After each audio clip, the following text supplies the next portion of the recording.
Hey guys, tonight we begin somewhere cold. Not cold like a snowy postcard or a quiet mountain retreat. This is the damp kind of cold that creeps into your bones, settles behind your eyes, and never really leaves. It's winter in ancient Rome, but not the marble Rome with eagles and triumphs carved in stone. We're waking up in the crumbling, soot-stained Rome of real people. The Rome of cracked walls, wet floors, and endless grey skies. You're not a senator or a soldier. You're just another soul trying to keep warm in a city that's built more for glory than comfort. And this morning that fight begins before you even open your eyes. Before we get into it, if you're enjoying these quiet dives into lost history, take a second to tap that like button and maybe subscribe, but only if you're really finding peace here. I'd love to know where you're listening from and what time it is as you settle in. It's always a soft wonder seeing how far these late-night walks through the past reach. Now, let the lights dim, let the fan hum if you have one, breathe slow and let's drift backward. You're curled on your side, knees to chest, because that's the only way to keep the heat in. Not that it's working. Your bed is a pile of straw bundled into a sack that smells faintly of mildew and something less polite. The blanket is scratchy, damp at the edges, and heavier than you remember. Not from warmth, but from the way the rain drips through the ceiling beam and soaks down in steady rhythm.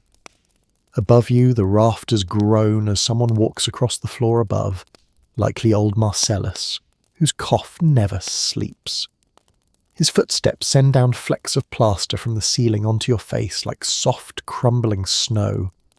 You blink at the faint light oozing through the hole in the wall that passes for a window. No glass, of course. Just a woolen cloth someone nailed over the opening last autumn. It billows slightly with the wind, whispering in and out like a tired breath. You've wrapped it tighter a dozen times, but it always finds its way loose again. The air inside your room is as cold as the street outside, only with less space to move. You can see your breath if you exhale near the window. You can feel the cold sink in behind your ribs, settling there like it's paid rent. Your tunic lies where you dropped it the night before, stiff now with old sweat and moisture. You drag it over your head and shudder as the cloth slaps against your skin, rough and reluctant. You pull your belt tight around your waist. It won't do much, but it helps you feel less exposed. Your feet find your sandals, curled, cracking at the seams, still wet from yesterday's slog through the alleys. You slip them on anyway. Socks aren't in the budget, not this year, maybe not ever. The fire pit is nothing but cold ash now. Last night's coals gave out sometime before dawn. You'd hoped they'd last. You always hope they'll last. There's no more charcoal. You've been breaking up kindling from the old crate behind the shop downstairs, hoping no one notices. Firewood costs what bread does these days, and even if you could afford both, too much smoke might kill you before the cold does. You've heard the stories. People not waking up, the whole family quiet by sunrise. Your stomach growls, a slow protest. You reach under the cot for the heel of yesterday's barley loaf. It's gone hard and sour. You knock it against the wall to test for mould. Nothing obvious. You chew slowly like it might change the taste. It doesn't. But it fills your mouth and gives your hand something to do. You glance toward the corner where the jug of water leans, half frozen, a skin of ice along the rim. You leave it for now. Outside you can hear the city stirring. The usual noise filtered through the stone and wood. Cartwheels clattering over uneven cobbles, a dog barking, someone shouting about a stolen chicken. Rome never really sleeps, but in winter it wakes up slow. People move carefully. No one wants to slip in the slush or step wrong into one of the drainage ditches overflowing with last night's rain. The markets won't be busy yet. Just the bakers, the coal sellers, the ones desperate enough to rise before the sun. Which, on a morning like this, feels like it may never come. You press your hand to the wall beside your bed. Cold, always cold. The kind of cold that isn't dramatic, not the screaming chill of snowdrifts or blizzards, but the quiet kind, the one that seeps into the soles of your feet, the back of your neck, the part of your bones that don't warm even when you're wrapped in blankets. It's been like this for weeks, and there's no sign it's easing. Still you rise, because that's what you do. You pull your hood up, you push the door open and brace yourself. Because ancient Rome in winter does not wait for you to feel ready. The door groans on its hinges as you shove it open, more out of habit than hope. There's no threshold, really, just a ragged drop into the hall, a narrow corridor of worn stone and dark wooden planks, slick with condensation. The smell hits you first. Not quite rot, but the damp heaviness of too many people breathing in too little air. Somewhere down the corridor, someone has spilled their chamber pot again. You step carefully. In the gloom, every step is a gamble. You walk past the neighbours' doors, most of them still closed, though not locked. There's not much here worth stealing, and everyone's too tired to guard what little they have. You descend the stairs slowly, one hand dragging along the cracked wall for balance. The steps are uneven, carved down over years of muddy feet, and with no handrail to steady you, falling is not just possible but likely. More than one family in the building has lost someone that way. The stairwell is lit only by the faint grey smear of morning light sneaking in from a slit above the doorway. It's not even real daylight, just a lighter shade of damp. At the bottom, the main entrance is wedged open with a rock. You duck beneath the sagging lintel and emerge onto the street. Rome is waking. Not the Rome of poets and emperors, but the Rome of steam rising from potholes filled with rainwater and soot, of children bundled in rags chasing rats for fun or food, a smoke curling out of bakeries already black with use. The sky is the colour of old wool, and the air tastes faintly of coal dust and vinegar. Your breath fogs out in front of you and disappears into the mist. You pull your hood tighter and start walking, dodging puddles, and pushing through alleyways where even the stray cats look cold. Your destination this morning is the Thermopolium, the little cook shop 3 streets down. They sell lentil stew and boiled cabbage. And if you're lucky, maybe a crust of bread you didn't already chew in your dreams. You don't have many sestertii to spare, but you're hungry, and the warmth of that cook fire is worth at least 1 copper coin. On the way there you pass a collapsed cart, its axle snapped clean in the cold. A man is yelling at a donkey that looks nearly as miserable as you. 2 older women stand nearby, wrapped in shawls, muttering about the signs of the gods and what this winter might mean. Every winter brings omens. Every breath of fog or sputtering hearth spark becomes a prophecy. At the corner, a brazier glows outside a tinsmith's shop, red embers dancing in the open pan. A few hands stretch out toward it, labourers, boys too young for the legions, a girl with her sleeves pushed back and soot on her nose. You pause just long enough to feel your fingers again, then move on before the owner comes out shouting. Heat in Rome is always temporary, always borrowed. Firewood is measured in heartbeats, and no one gives it freely. You finally reach the cook shop, ducking beneath the tattered curtain at the doorway. The warmth hits you in waves. Not pleasant warmth, but thick, sour air filled with steam and bodies and the bitter tang of burnt cabbage. Still, it's something. You squeeze into a corner near the hearth, close enough to thaw your fingers, but not so close that anyone accuses you of loitering. You slide a coin across the greasy counter and receive in return a bowl of something that might once have contained lentils. It's mostly water now, cloudy and tepid, but it's hot. You cradle it in your palms, grateful, and let the warmth spread up your arms like a slow, cautious visitor. Conversations buzz around you. Someone complains about frozen cisterns. Someone else curses the delivery of olive oil that never arrived. There's a murmur about an old man who froze to death near the river, his body found stiff and curled beside an empty amphora. The owner of the shop, a wiry woman with red hands and a scowl that never leaves, barks at a customer to move aside. The steam from the hearth clings to the walls, curling the plaster and revealing old flaking paint beneath. You eat slowly, savouring each mouthful, not for flavour, but for the illusion that you're filling something deep inside you, not just your belly, but the hollow behind your ribs that the cold tries to claim each night. When the bowl is empty, you set it gently on the counter, give a grateful nod, and step back into the mist. The wind cuts sharper now. It always does after warmth. The rest of the day still waits for you, stretched out like a long grey road with no clear end. You'll have to go to the market. You'll have to check in with the man who promised work lifting amphorae at the docks. And you'll have to survive the wind, the damp, and the slow gnaw of cold that makes you forget what comfort feels like. But first, you walk. Slowly, carefully, because that's what life in a freezing Roman winter demands. The streets don't get any warmer just because you've had a bit of soup. In fact, stepping out of the cook shop almost feels like punishment. The steam on your face turns to chill, the damp in your tunic settles deeper, and your joints start to remember that they're more bone than youth. You shuffle your feet slowly along the uneven stones, careful not to twist your ankle on the cracks that spider out between the paving.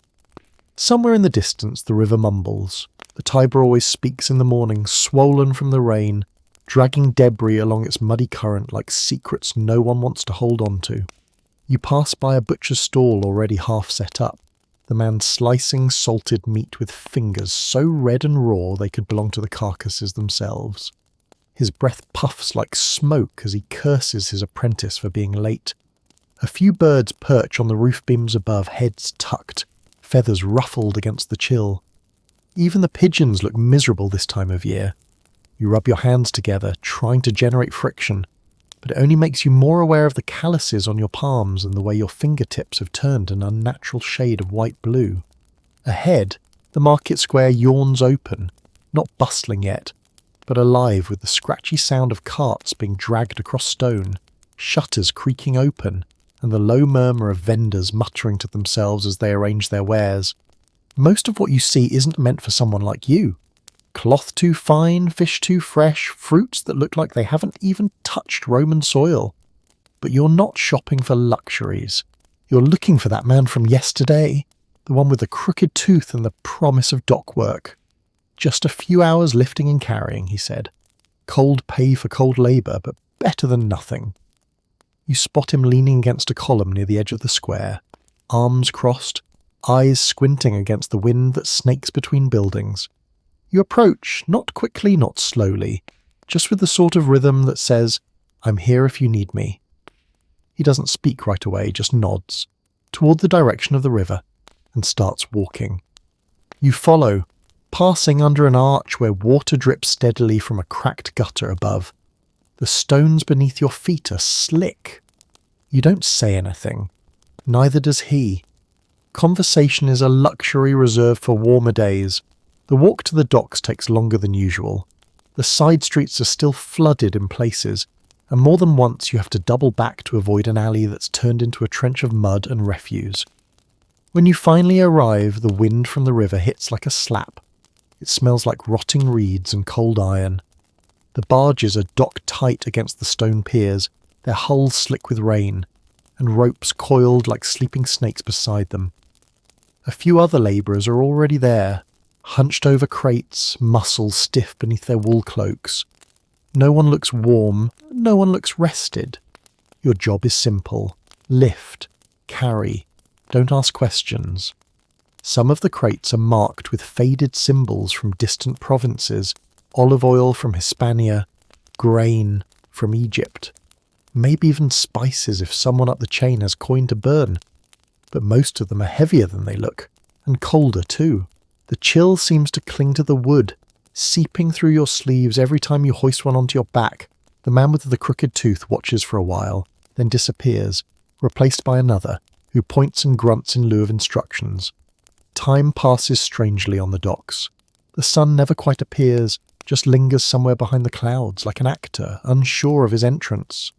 Your fingers go numb, your legs begin to tremble after the third round of crates, and still you move. Because stopping would mean noticing how much your body hurts, how much the cold has crept inside you, how much you're no longer sure you can feel your toes. At one point, you pause near the fire pit some of the men have built from broken planks and driftwood. The flames snap like they're angry to be alive. You warm your hands for a moment, staring into the fire, until someone calls out again. The moment passes, as warmth always does. You return to the crates, your arms shaking now with every lift. By the time the sun has reached its highest point, though you never see it, the work ends. A few coins pressed into your palm, quickly pocketed before the wind snatches them. Not enough for firewood, but maybe enough for more stew tonight. Maybe even a fresh heel of bread if you bargain well. You turn away from the river, the sound of water retreating behind you, and begin the long walk back through the shivering city. Your clothes are heavier with damp than they were this morning. Your sandals squelch. Your breath still fogs. And the cold, it walks beside you like a shadow that won't let go. The walk back feels longer than the walk out, though the streets haven't changed, and your legs are taking you down the same broken path. It's the weight, perhaps, not just in your arms or your soaked tunic, but in the air itself, heavy with a greyness that has settled over everything like a wet cloth. The market has grown louder since morning, full now with the voices of people too cold to be polite. There's shouting over prices, the clatter of carts struggling to find space, the occasional bang of a dropped amphora that echoes like a warning across the square. But you don't stop. You don't have the energy for curiosity or chatter. Your only thought is to reach the insula before the last of the light slips behind the rooftops, and maybe, if luck doesn't turn its back, to buy something warm on the way. You pause briefly near a stall selling boiled chickpeas. The man behind it squints at you, expression unreadable, then gestures with his ladle toward the little bowl-shaped loaves stacked beside the pot. The scent is rich, heavy with garlic and oil, and it tugs something in your chest. Your fingers touch the coins in your pouch, feeling their edges, weighing what little you have against the promise of a full belly. In the end, you trade 2 small bronze pieces for a steaming handful, wrapped in a cloth so thin the warmth seeps straight into your palm. You eat as you walk, slowly, carefully, letting each bite push back the cold from inside, at least for a while. The alley that leads to your building is half flooded, the stones slick with runoff from an overfilled gutter. A few children dart past, laughing not out of joy but out of stubbornness, that defiant play that only the very young can summon when life offers nothing but hardship. One of them is barefoot, toes black with grime. You watch them disappear around the corner, then duck beneath the broken arch and into the shadowed entrance of your insula. The stairwell is worse in the afternoon. The light that softened it in the morning is gone, replaced by long shadows and the bitter smell of smoke drifting down from the floors above. Someone's tried to light a fire again, but the smoke has nowhere to go. It hangs in the air like a warning, stinging your eyes, coating your throat with the taste of half-burnt wood and despair. You climb slowly, legs trembling with the effort, hand on the wall again for balance. At the 3rd landing, a rat scurries across your path, bold and fat from stolen grain. You don't even flinch. There are worse things in Rome than rats. Your door is where you left it, wedged shut with a strip of cloth and hope. Inside, the room is colder than you remember. The wind has pushed the window covering aside again, letting in the air like a thief. You pull it closed, tying the corner to a rusty nail, but it's a temporary fix. Everything in this room is temporary. The blanket in the corner is still damp, your bedding just as lumpy and cold. The jug of water now has a solid skin of ice across the top. You break it with a spoon, the crack loud in the silence, then take a sip. It burns your teeth. You sit on the bed and let out a long, slow breath. Your fingers are stiff again. The warmth from the food has faded, and the cold is creeping back under your tunic, up your arms, down your spine. You press your hands beneath your arms, curling in on yourself. Outside, the city continues to hum with noise and movement. But here, inside this little square of space, time seems to slow. You think of the fire pits at the dock, the brazier in the market, the soup shop with its thick air and sour smells. All of them warm in their own way, none of them home. And this place, this room, doesn't feel like home either. It feels like a waiting room for survival, a place where you hang your tunic at night and pray the wind doesn't find a new way in. You lie back slowly, the straw shifting beneath you with a sound like old paper. The blanket is pulled up, more out of ritual than relief. You stare at the ceiling, at the crack that runs from corner to corner like a jagged map of all the places you'll never go. Your eyes blink slower now. The cold is still there, but your body is too tired to fight it. You curl in tighter, trying to chase the warmth of memory, of light, of something softer than this endless grey. And just before sleep brushes the edge of your thoughts, you hear it. Wind slipping past the cloth, creeping back into the room like it never left. The cold doesn't let you sleep. Not fully. Not in the way your body needs. It lets you drift just enough to dream of warmth, only to pull you back with a cramp in your leg or the sound of something creaking above, some floorboards settling under the weight of another restless neighbour. The night stretches long and uneven, broken by coughing from the unit next door and the occasional groan of timber shifting in the damp. Somewhere on the ground floor, someone is muttering in their sleep, voice low and slurred, words tumbling like pebbles across stone. You turn on your side, then back again, trying to find some small corner of the mattress that isn't damp or flattened, but it's all the same. The straw inside has long since collapsed into clumps. You could stuff it again, maybe find fresh hay, but the idea of hauling it up 4 flights of stairs in this weather makes your bones ache without even moving. Eventually your eyes stay open. You stop pretending sleep will come. You sit up, pull the blanket tighter around your shoulders, and listen. The city at night isn't quiet. Rome breathes in whispers after dark. The hush of far-off voices from the taverns, the clatter of hooves from late carts, the occasional bark of a dog that sounds like it's arguing with the wind. You hear the river again too, faint but steady, as if it never sleeps. It's oddly comforting. Even when everything else feels cold and hostile, the sound of water going where it pleases is a reminder that the world still moves. Not necessarily in your favour, but it moves. You get up because lying down hurts more now than standing. The stone floor stings your feet. You move slowly, quietly, fingers brushing the wall for balance as you cross to the window. You nudge the cloth aside. The night outside is thick and silver. Fog hangs low, blurring the shapes of rooftops and chimneys, softening the hard lines of the city into something that looks almost peaceful. A lantern sways on a post down the alley, the flame struggling behind its glass, and beyond it, a figure stumbles past, wrapped in what looks like a blanket, muttering at no one in particular. Your breath fogs against the air and you let it linger there a moment, watching it swirl. You remember someone telling you once, long ago, that breath is the soul made visible. If that's true, then your soul is cold and thin, barely clinging to the edge of the wind. You pull the cloth closed again and turn back toward the fire pit. There's no wood, no charcoal, not even a broken chair leg to burn. You sit beside it anyway. The ashes inside are long since cold, but they still smell faintly of smoke, a scent you can almost believe still carries warmth if you breathe deeply enough. You sit cross-legged, the blanket wrapped around you like a cocoon, and let your eyes half close. In this hour before dawn, the city feels paused. No one's calling out. The streets are still. Even the taverns seem to have surrendered for the night. You can almost believe the world is holding its breath. Your thoughts drift to the temple up the hill, the one with the eternal flame that never goes out.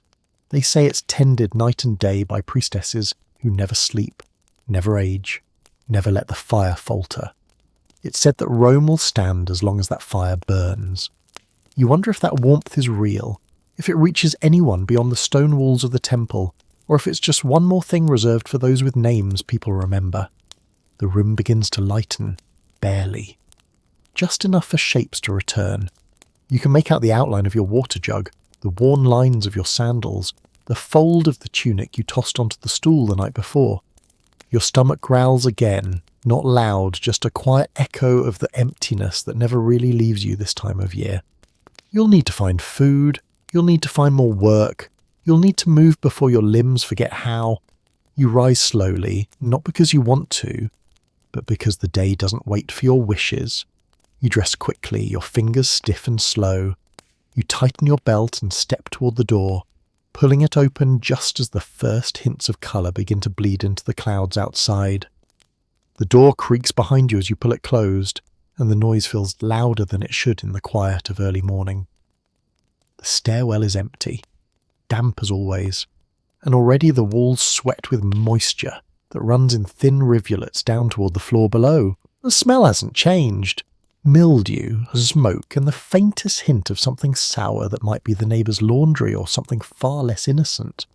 You descend slowly, partly to avoid slipping and partly because your knees aren't eager to bend just yet.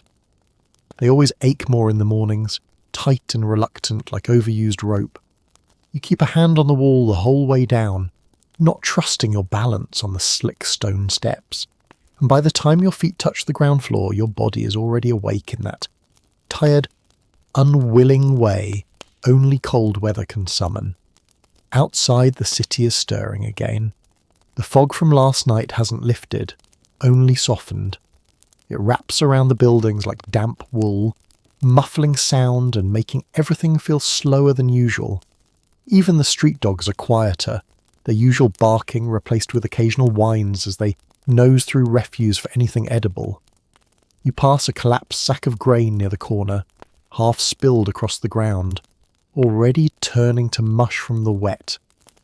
No one's claimed it yet. Maybe no one's dared. Bread is expensive, but grain soaked through loses its value quickly, and few can afford to gamble on mildew when stomachs are already fragile.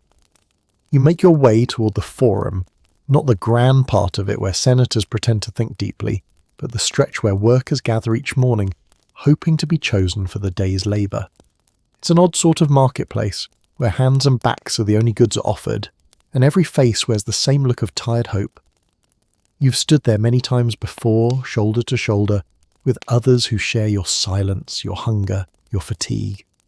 And every morning you feel the same quiet pulse of something that might be hope or desperation as you wait for someone to point, to call you forward, to give you something to do that will keep the hunger away one more night. When you arrive, the crowd is already forming. Men huddle close together, sharing breath and body heat like it's coin. A few women stand at the edges, wrapped in shawls, watching. Most of them don't expect work. They're there to beg, to plead for coin or leftovers or mercy, whichever comes first. You take your usual place near the stone pillar, close enough to see the four men when they arrive, far enough not to seem pushy.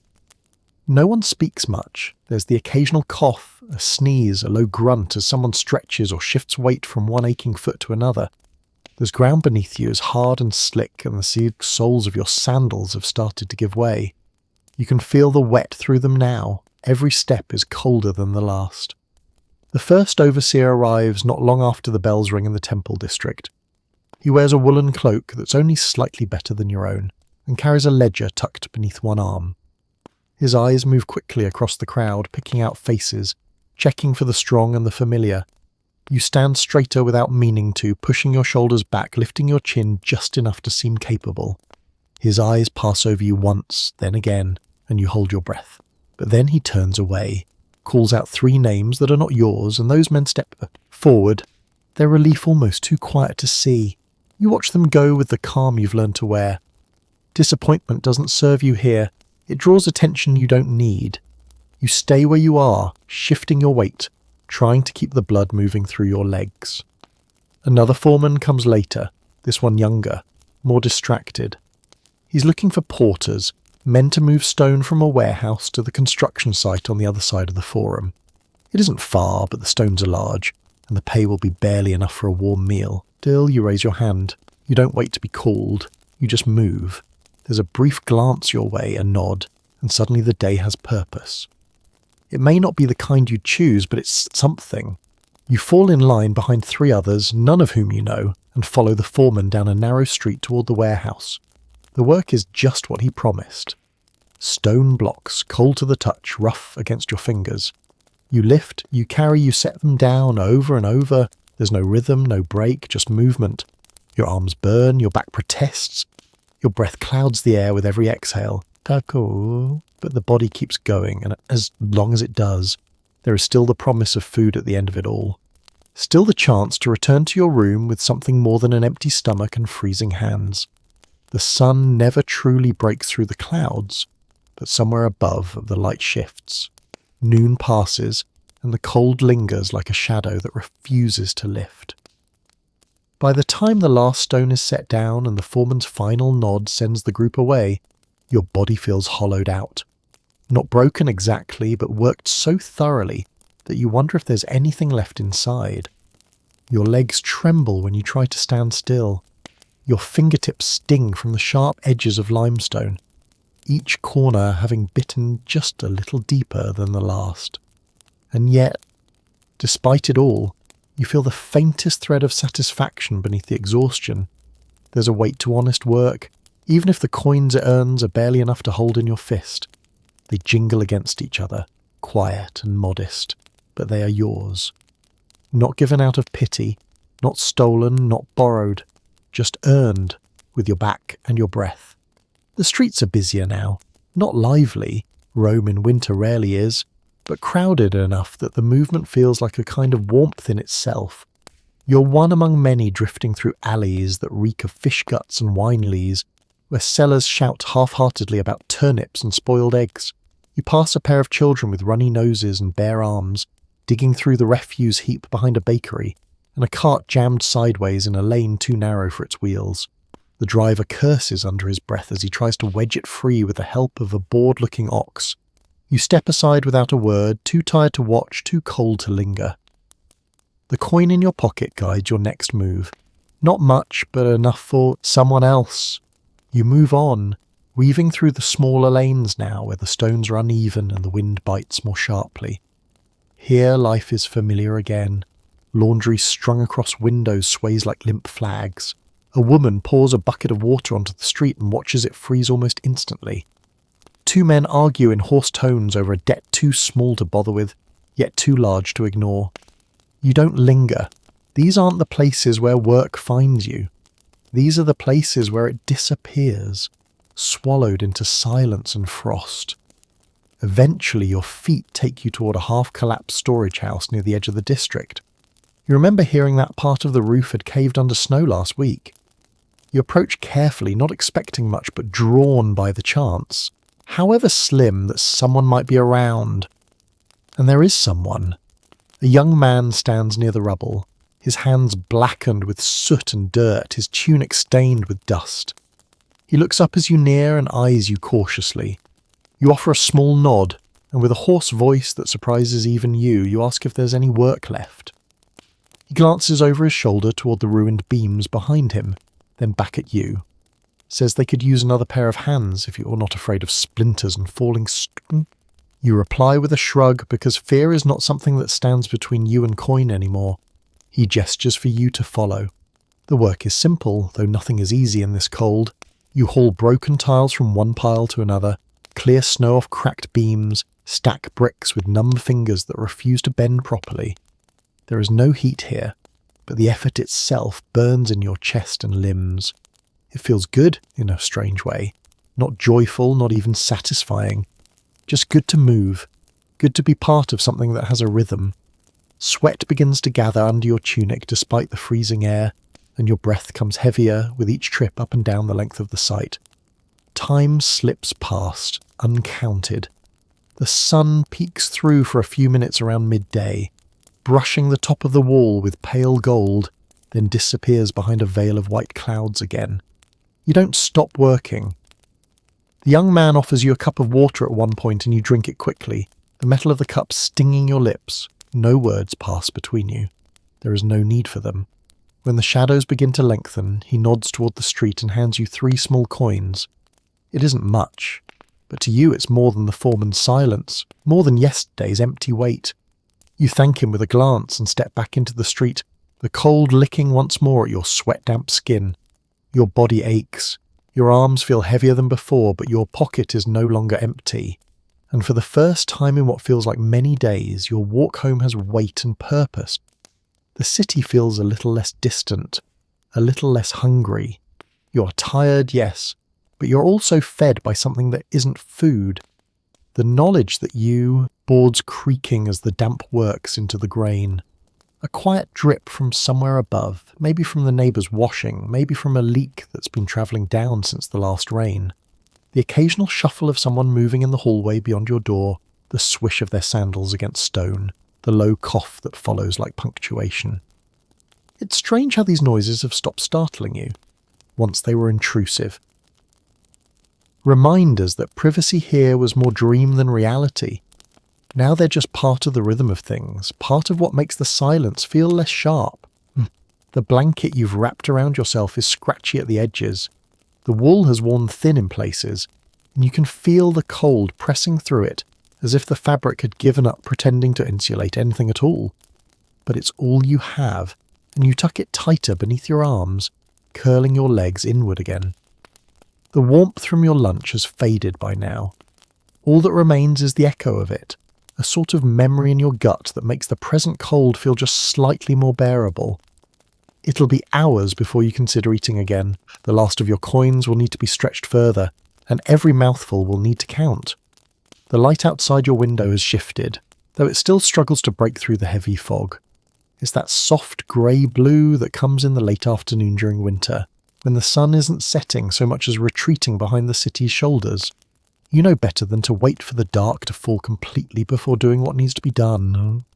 Later the streets will become more dangerous, not with crime necessarily, though that's always a whisper nearby, but with shadows and ice and the kind of cold that feels heavier at night. The kind that doesn't just freeze skin but works into the muscles and nerves until movement feels like lifting stone. So you rise again, slow and careful, stretching out your spine until the familiar ache settles, where it always does in the middle of your back.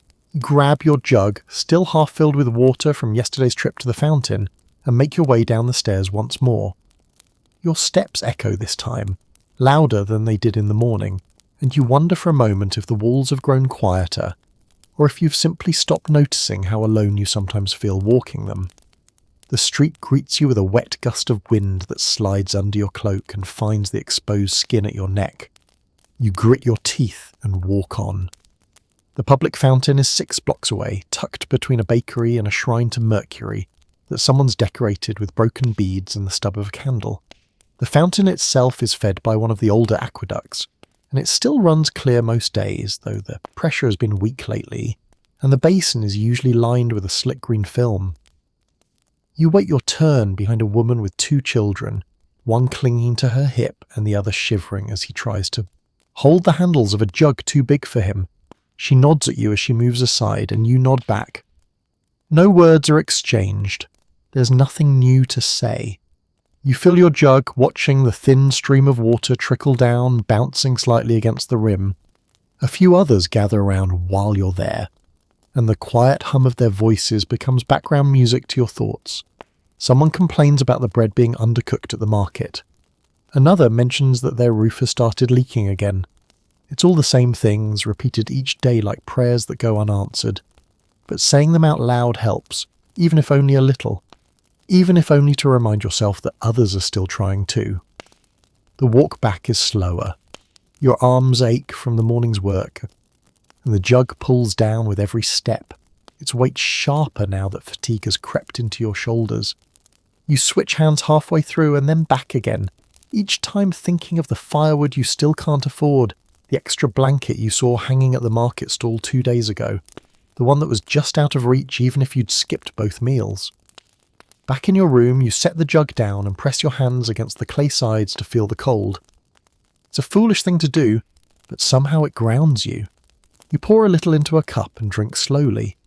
The water tastes of minerals and metal and distance, and it fills the empty space in your chest just long enough to remind you you're still here.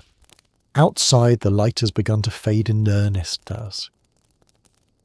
Soon, the alleys will grow darker, the buildings taller, and the wind more insistent. But for now, inside your little space, there is still a flicker of quiet, a small shield against the Roman winter that waits on the other side of your walls. Dusk settles in slowly, like a damp cloth draped over the shoulders of the city. It doesn't fall all at once, but seeps in through cracks and corners, dulling what little colour remains in the world. The sky outside your cloth-covered window fades into an indistinct smudge of blue and grey, and the shapes of rooftops blur into one another like shadows remembering where they came from.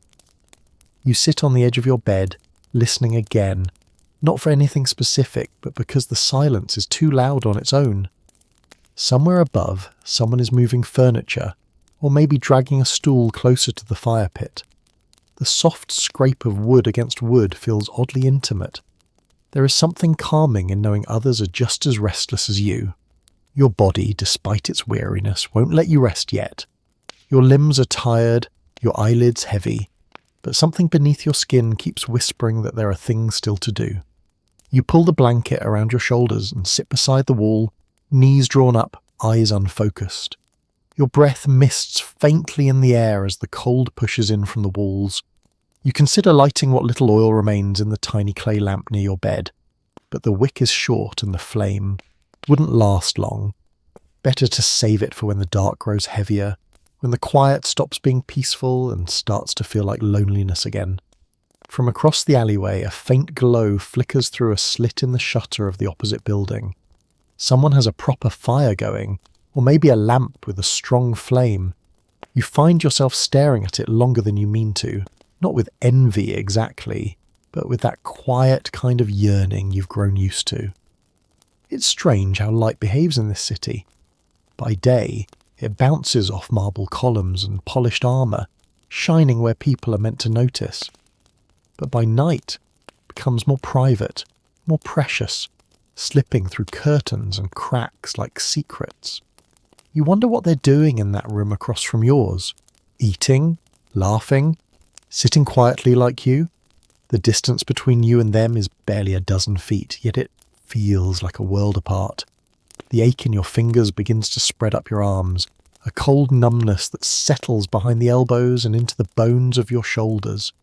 You rub your hands together, then press them beneath your blanket against your chest. They've taken on that waxy feeling again, like clay left out too long in the air. You flex them gently, not to warm them, but just to remember they still belong to you. The silence in the room deepens, not with menace, but with familiarity. You've come to know it well. The room is your companion, your shelter, your cage. It keeps the worst of the wind out, but it also keeps you in. After a while, you rise and pour another cup of water, sipping slowly. The clay jug is cool to the touch, and each swallow feels like you're drinking straight from the Tiber. The air has grown colder now. You can feel it pressing against the stones, nosing through the frame of the window where the cloth shifts slightly with each gust. A part of you considers checking the window again, tightening the knot, but you don't move. There's no use pretending it'll hold. No matter how tightly you tie it, the cold finds its way back in. It always does. You think briefly of the temple again, the fire that never dies, what it must be like to stand near it, to feel heat on your face that you didn't have to earn with coin or labour or sacrifice. You wonder if those priestesses ever feel the cold at all, or if the warmth becomes so constant that they forget what it means to need it. You doubt they think of people like you, not out of cruelty, but simply because distance dulls awareness, the same way you no longer notice the mildew smell in the stairwell, or the way your knees groan each time you sit. Survival shrinks the world until only what's in reach matters. The sky outside has darkened fully now. Night has arrived, not with fanfare, but like an old friend stepping through the door unannounced. You light the lamp, just for a little while. Its glow stretches weakly across the wall, barely touching the corners of the room. But it's enough. You pull the blanket tighter, lower yourself to the bed again, and close your eyes. The wind presses against the building like a wave against a rock. Your breath moves in and out, steady but shallow, and the cold settles in for the night, not with cruelty but with quiet patience, like it knows it will still be here when the morning comes. The night moves in slow circles. It never really becomes silent, not in a city like this, but the kind of sounds that remain after dark are hushed and stretched, like they've learned to tread lightly. A cartwheel groans somewhere in the distance, maybe rolling too late from a tavern delivery, maybe creaking home with nothing but scraps left to sell. You don't open your eyes to check. The cold has claimed your limbs once again, and even the thought of movement feels sharp. You're curled in the same position you were when you drifted off, knees pulled in, chin tucked down, blanket wrapped around your shoulders as tightly as your breath. Every part of your body aches, not with sharp pain, but that dull, persistent pull of tiredness mixes with the creeping weight of cold. It's the kind of cold that doesn't startle. It doesn't shout. It simply stays. It waits. Sometime during the night you wake again. You're not sure what stirred you. It could have been the wind or a door slamming somewhere below. It could have been nothing. Your room is nearly black now, except for the dying flicker of the oil lamp, which has burned down to a weak, trembling glow. It casts no heat, only a kind of trembling shadow against the wall that reminds you how small your world has become. You sit up slowly, joints stiff and reluctant, and lean toward the lamp. The oil's nearly gone. You should have snuffed it earlier, saved the wick, but something in you had wanted the light, however faint. You watch it flicker for a moment longer, then blow gently. The room swells into full darkness. The quiet becomes heavier after that. Without the tiny flame to anchor your eyes, your senses stretch out to fill the space. You can hear the occasional pop of wood from the building's frame, the faintest sigh of wind slithering down through some crack above. The damp has returned too, curling beneath your blanket like an unwelcome guest. Your fingers find your shoulders and rub lightly, more out of habit than hope. There's no warmth to summon, only skin and bone and silence. You think of the fire pits again, the ones at the docks where men crowd in before dawn, sharing space and heat and silence like it's something sacred. There, at least, the fire gives something back. Your thoughts wander, not with clarity, but in that quiet, blurry way they do when sleep dances just out of reach. You remember your mother's hands, thick and calloused, always warm even in the worst winters. You remember the soup she used to make, bitter with roots and overcooked onions, but somehow it always filled you. You remember the way your father's boots sounded on the stones when he returned home from work, that firm, heavy rhythm that made the walls feel less thin, less fragile. You remember laughter, not loud or joyful, but that quiet kind shared over shared burdens. Then, as quickly as those memories come, they drift back into the dark, leaving only the stillness behind. You lie down again, adjusting the blanket with fingers that no longer want to grip. Your body feels like it's been carved from the same stone the builders stack near the forum, heavy and hard and cracked from too many winters. You close your eyes, not expecting rest, but welcoming the pause it offers. Sleep, when it comes now, is light and strange. It comes in flickers, brief and scattered, like stepping in and out of a shallow dream. You drift through half-formed images of warmth, of meals you once ate, of voices long gone and doors that never close fully against the wind. Time passes in fragments. You measure it not in minutes or hours, but in how many times you shift positions, how often you blink against the dark, how slowly the shape of the window changes as the first touch of dawn begins to bloom behind the cloth. It's not sunlight, not really, just a greying of the sky, enough to bring back the shapes of the room. You pull yourself up again, moving as if underwater, and stretch the stiffness from your legs. You shiver, not once, not sharp, but in that slow way a tree might bend beneath snow. You rise because there's no choice. You dress because the day is coming. Another Roman morning waits for you, and the cold, always patient, rises too. Morning doesn't so much arrive as reveal itself. There's no sudden break of golden light, no chorus of birds shaking the frost from their wings. Instead, it begins in shades of ash and pewter, the sky slowly loosening its grip on the dark. Your fingers are the first to protest the day. They resist the ties of your belt and the pull of your tunic, stiff and reluctant, as if they've forgotten how to bend. You dress without urgency, knowing full well there's nothing waiting for you today that requires haste. The foreman won't return to the square for another hour or two, and the stalls in the market are likely still being set up, their cloth coverings stiff with frozen dew. Still, there's something calming in the routine, in the way your satins find familiar folds of wool, in the sound of your sandals scuffing the floor as you cross to the jug for water. That jug, even after sitting all night, still holds a thin layer of frost around its rim. You break it with a knuckle, drink deeply, and wince at the cold that rushes down your throat like winter-made liquid. The air in your room carries a different kind of quiet in the morning, not the hollow stillness of the night, but the kind of hush that comes just before people begin to stir. You can hear a few early risers now, their movements distant and muted, the creak of a door opening down the hall, the soft thud of feet descending the stairs. Someone sneezes below you, a sharp sound followed by a muffled cough. You pull your cloak tighter around your shoulders, run a hand across your scalp and step toward the door. You don't bother with locking it. There's nothing here worth stealing, and even if there were, anyone desperate enough to take it likely needs it more than you do. The stairs greet you with their usual dampness. Water has collected again in the cracks of the stone, dark and slick. You step carefully, knowing one wrong foot could send you tumbling. As you descend, you pass by one of the older tenants, a man with sunken eyes and a limp that drags behind him like a worn-out companion. He doesn't speak, but gives you the kind of nod that says more than words. You return it, and both of you continue on, separate paths down the same tired slope. Outside, the street greets you like it always does, without welcome, without warning. Just a blast of air that claws past the layers of your clothing and slips down the back of your neck. You keep your head low and your shoulders hunched, trying to trap what little warmth you've managed to carry from the room.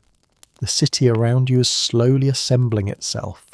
A few vendors have begun laying out goods, their fingers red and raw as they untie cloths and stack cabbages still beaded with frost. The scent of vinegar lingers in the air, mingled with the oily smoke of fires lit too early with wood too damp. You pass by a woman selling fish from a crate, her hand moving quickly despite the cold. The fish are stiff with ice, their silver scales catching the pale light in flashes that remind you of coins you'll never hold. You don't head to the forum just yet. Instead, your legs carry you toward the river, not because there's anything useful waiting there, but because it's a place where the city breathes a little wider. The Tiber is sluggish this morning, its surface dull and glassy, chunks of ice bobbing gently in the current. You find a spot near the embankment where the stones are flat enough to sit. The cold from the rock presses up through your cloak, but you don't move. For a while you just watch. A barge moves slowly downstream, its sails limp, its cargo hidden beneath layers of canvas. A gull circles above, then settles on a piling nearby, one foot tucked against its body. Even the birds look weary. You stay there until the ache in your bones becomes too sharp to ignore. Then you rise, knees cracking, and begin the slow walk back toward the heart of the city. The work square will be filling by now. Faces familiar and unfamiliar will be standing shoulder to shoulder, eyes scanning every figure who passes with the silent hope of being noticed, of being chosen. You'll take your place among them soon enough, but for now you move slowly, not because you're lazy, but because the cold teaches you that speed is for the lucky and the warm, for the rest of you, the ones who wake in damp beds and walk in now. Worn sandals, every step must be measured, every breath protected. By the time you reach the square, the crowd has already begun to swell into its familiar shape.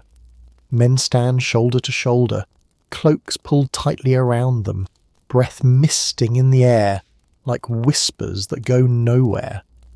The faces change a little every day. Some you recognize by name or nod, others by the way they shift their weight or the slant of their shoulders. There's a quiet sort of rhythm to it all, a ritual that never needs announcing. You find your usual place near the stone column, hands tucked under your arms, eyes watching the street ahead for the first sign of the day's work. No one speaks much here. Talking wastes heat and hope, and both are in short supply. The cold has settled deep into the joints of the city. Even the stones beneath your feet feel brittle with frost. Somewhere nearby, a man stamps his feet against the ground, trying to will some life back into them. Another cracks his knuckles one by one, the sound sharp in the stillness. You look at their faces and see your own reflected in different shapes, creased with fatigue, chapped from wind, eyes dulled by too many mornings spent waiting in the same spot. Everyone here has the same thought tucked somewhere behind their eyes. Will today be the day someone chooses me? The first overseer arrives shortly after sunrise. You can always tell who it is before you see him by the rhythm of his footsteps. Brisk and certain, the sound of someone who has warmth waiting for him when the day ends. He doesn't look at you directly, but his eyes skim the group, quick and impersonal. He selects 4 men from the front, all younger, stronger, 2 of them already halfway to the cart before their names are called. You don't resent them. There's no point. Work is luck, and luck is fickle, like the weather. Some days it smiles, most days it doesn't. You wait a little longer. Another foreman comes, thinner and wrapped in a cloak that's seen too many winters. He's looking for delivery runners, fast feet, not strong backs. He waves off most of the group and disappears into the crowd with 2 boys who can't be more than 15. You exhale slowly, feeling the chill bite deeper into your lungs. Around you, others begin to drift away. Some have accepted their luck for the day.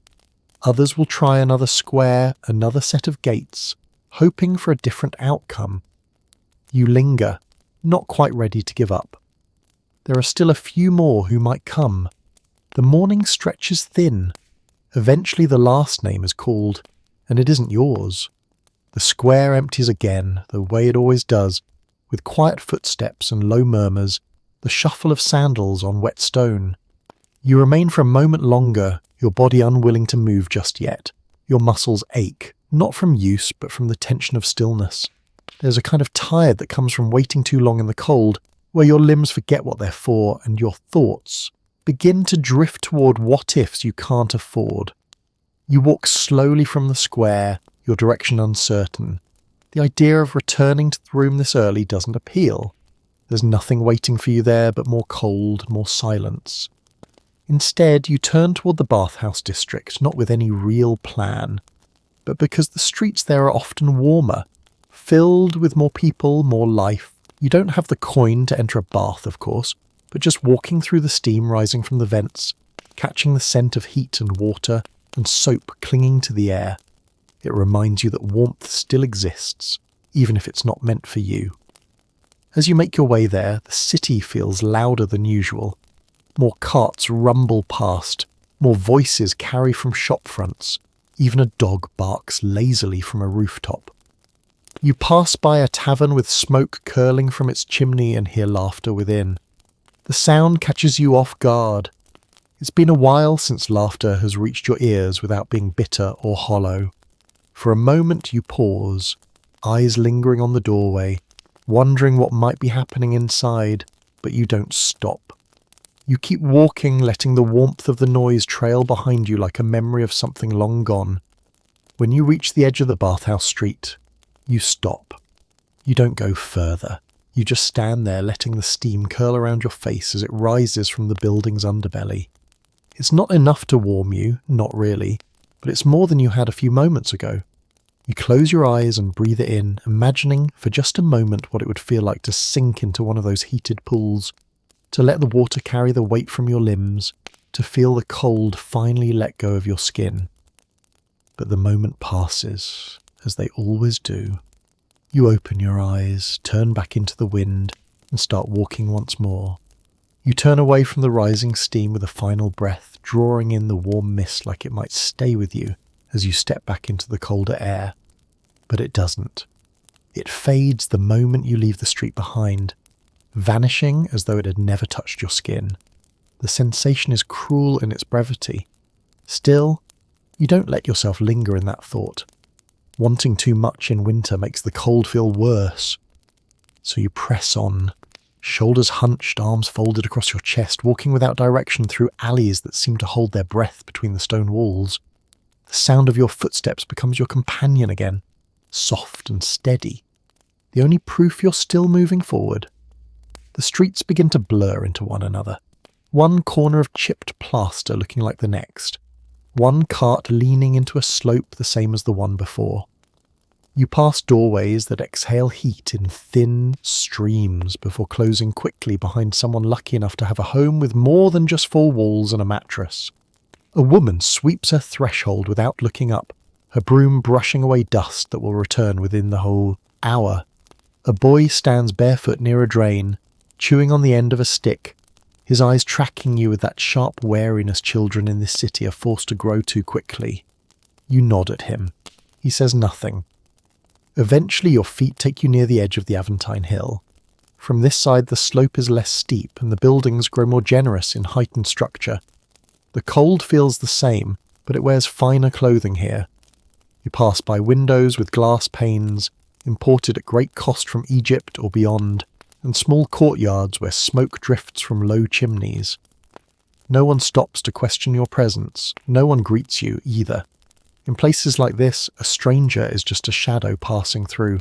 Tolerated as long as they don't stop too long, you know the rules. You walk quietly, head down, invisible as the mist curling near your sandals. There's a bench carved into the stone near the base of a faded statue, some half-forgotten god with moss creeping over his knees. You sit for a moment, not because you think it will be comfortable, but because standing has become a battle you're losing. The stone is cold, of course, but you shift until your cloak offers a barrier. Your legs stretch out slowly, trembling a bit from the sudden rest. The ache in your lower back pulses like a second heartbeat. You let your head fall forward and close your eyes. Just for a few moments. You tell yourself it's not to sleep, only to rest. The line between the two has become harder to define lately. As you sit there, the noises of the city begin to creep back in. A cart rattles somewhere far off. A dog barks twice, then falls silent. You hear someone arguing in the distance, the sharp sting of a woman's voice carrying through the air like a whip crack. And then, nearer, a quiet sound. A song. Not loud, not meant for an audience, just a man's voice humming low under his breath as he works. You open your eyes and spot him just down the path, standing on a ladder, with a brush in one hand, painting the archway of a doorway in deliberate strokes. His tunic is stained with colour, his face older than yours but calm, worn like leather softened by use. The tune he hums is unfamiliar, simple and without flourish, but it settles something in your chest. You watch him for a while. He doesn't notice. Eventually the wind shifts again, and your body reminds you of the cold with a fresh wave of sharpness that runs down your spine and into your toes. You rise slowly, knees protesting as they straighten. Your hands tuck into your sleeves and you step back into motion. The painter continues to hum, undisturbed. His voice follows you for half a block before it disappears behind the hush of the city. You think again about heading home, but your stomach grumbles before the thought finishes. You still have a few coins left, saved from the last good day of work. Enough for a hot bowl of soup, or maybe something thicker if the shopkeeper feels generous. The sun, though still hidden behind a curtain of cloud, has climbed higher now. Its light is cold, but it casts enough clarity to guide your steps back toward the streets that smell of broth and boiled roots. And so you go, not quickly, but with purpose. Because in a city like this, where warmth is fleeting and comfort has to be earned, even a single bowl of soup can feel like hope. The streets near the cookshops are warmer, not in temperature but in spirit. You can feel the difference before you even see the fires. It's in the way people move a little quicker, a little more purposefully, drawn to the scent of heat and nourishment. Steam clings to the air like a veil, rising from wide-mouthed pots and thin chimneys, filling every narrow lane with the smell of garlic and lentils and something vaguely sweet that might be wine, or might just be a trick of memory. You follow the scent without needing to think. Your feet know where to go. They take you back to the same weathered stall near the market's edge, where a clay pot sits on a brazier that's too small to do the job properly, but stubborn enough to try. The woman behind the pot is the same one from days past. Her hands are thick and red from the cold, her sleeves pushed up to the elbows. She doesn't look at you as you approach, only ladles another scoop into a cracked bowl and places it gently on the counter. You set your coins down, not waiting to be asked, and she gathers them without counting. The exchange is understood, rehearsed. There's a kind of dignity in that silence. You take your food and step back, letting the next man move forward. No words, no pleasantries, just a hot bowl and a place against the wall where you can crouch without drawing attention. The stew is little more than boiled lentils and onion, a few grains of barley for texture, but it's warm. And right now, warm is all that matters. You eat slowly, carefully, letting each spoonful spread through your chest like kindling catching flame. Around you, others do the same, hunched like birds in the rain, their eyes half-lidded against the brightness of the rising steam. A few talk in low murmurs, voices just above the hush of boiling water.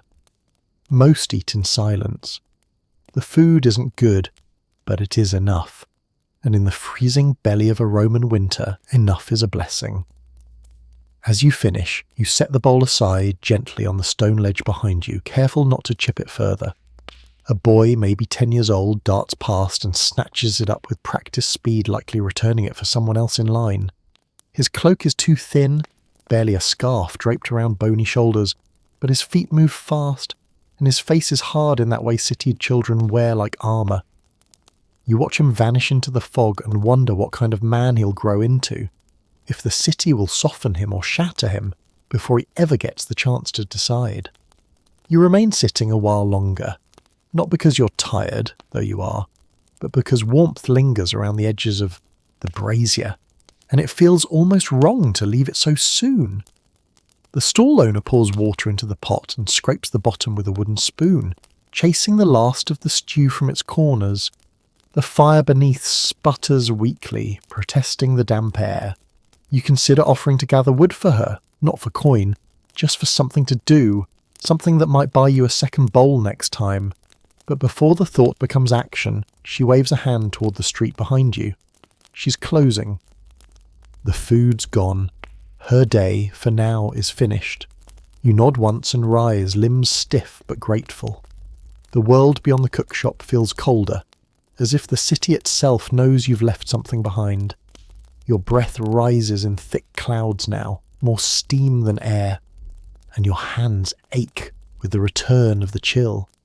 You slip them beneath your cloak again, pressing your fingers against your ribs, and begin walking without thinking. The path back toward your building is familiar by now, each corner like a page in a book you've read too many times. You pass the same broken cart, the same doorway with the broken step, the same faded mural of Neptune half erased by soot and time. When you reach your insula, the door groans open as usual, and the darkness inside greets you like an old friend. The stairs creak in the same places, the damp curls at your ankles, and the smell of damp stone clings to the walls like smoke. You climb without pause. The food has made you heavier, but also calmer. The tension that hummed through your bones earlier has lessened, replaced by a slow, steady weariness that settles into your shoulders as you reach your floor. Inside your room, everything is just as you left it.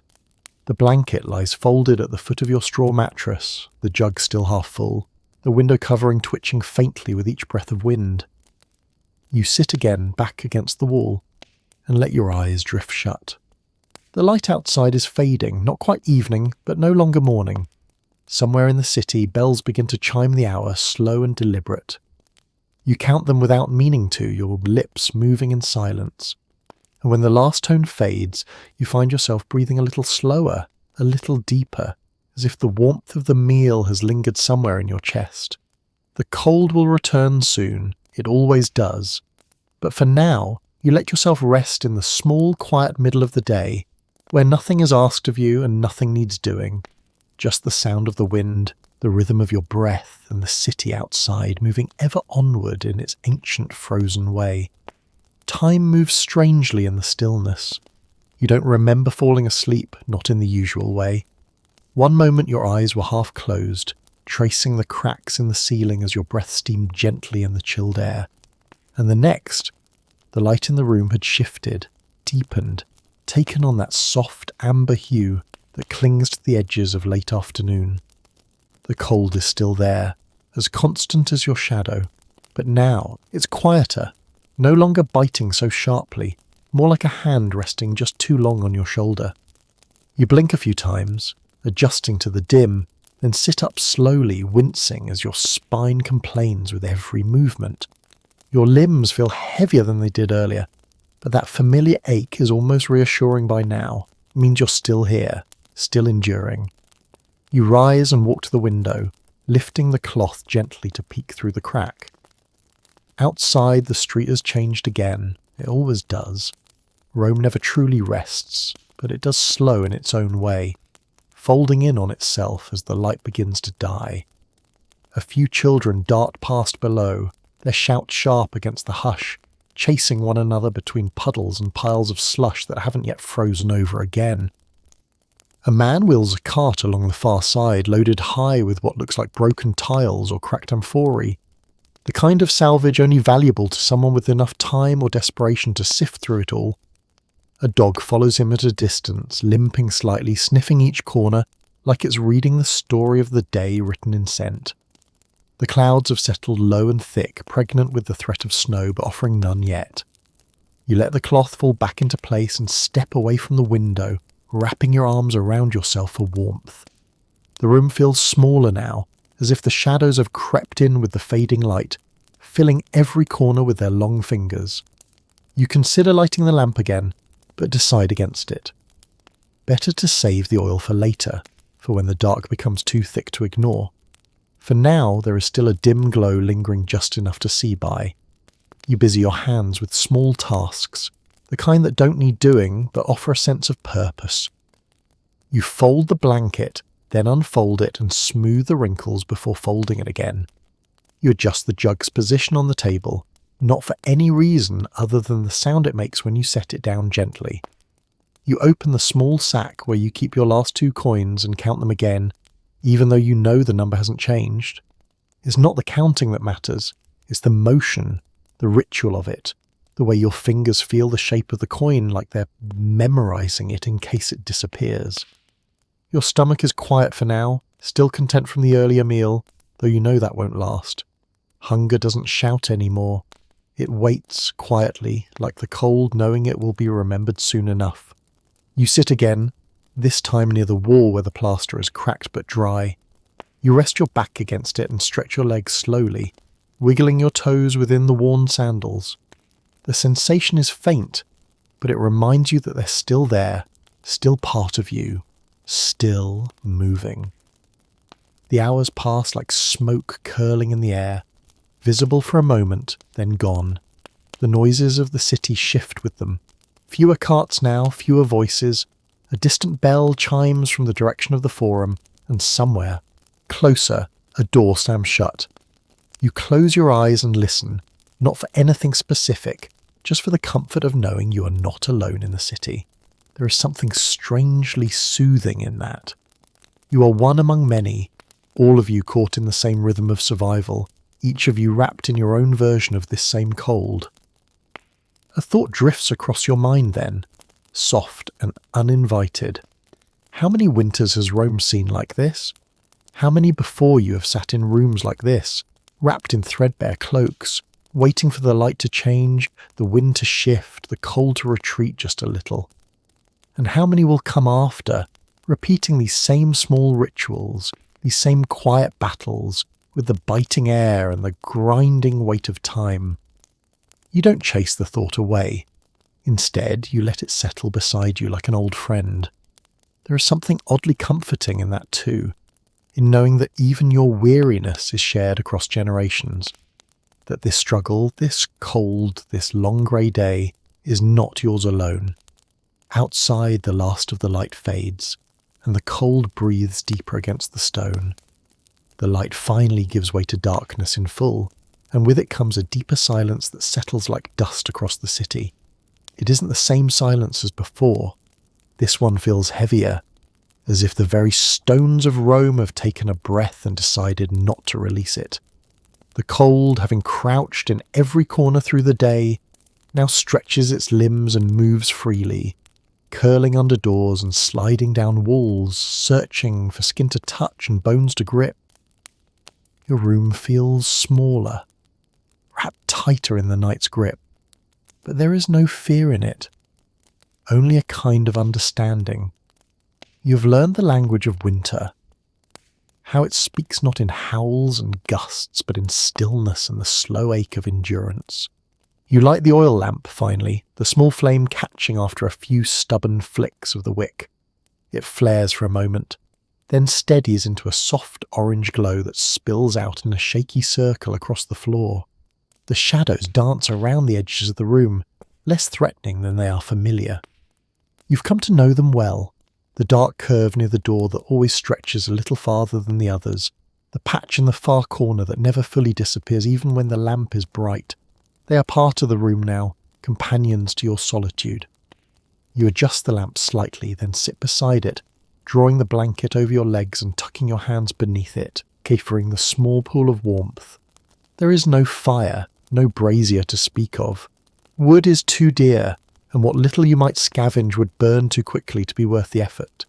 Instead, you learn to trap your body's heat where you can, to fold into yourself like a flame against the wind.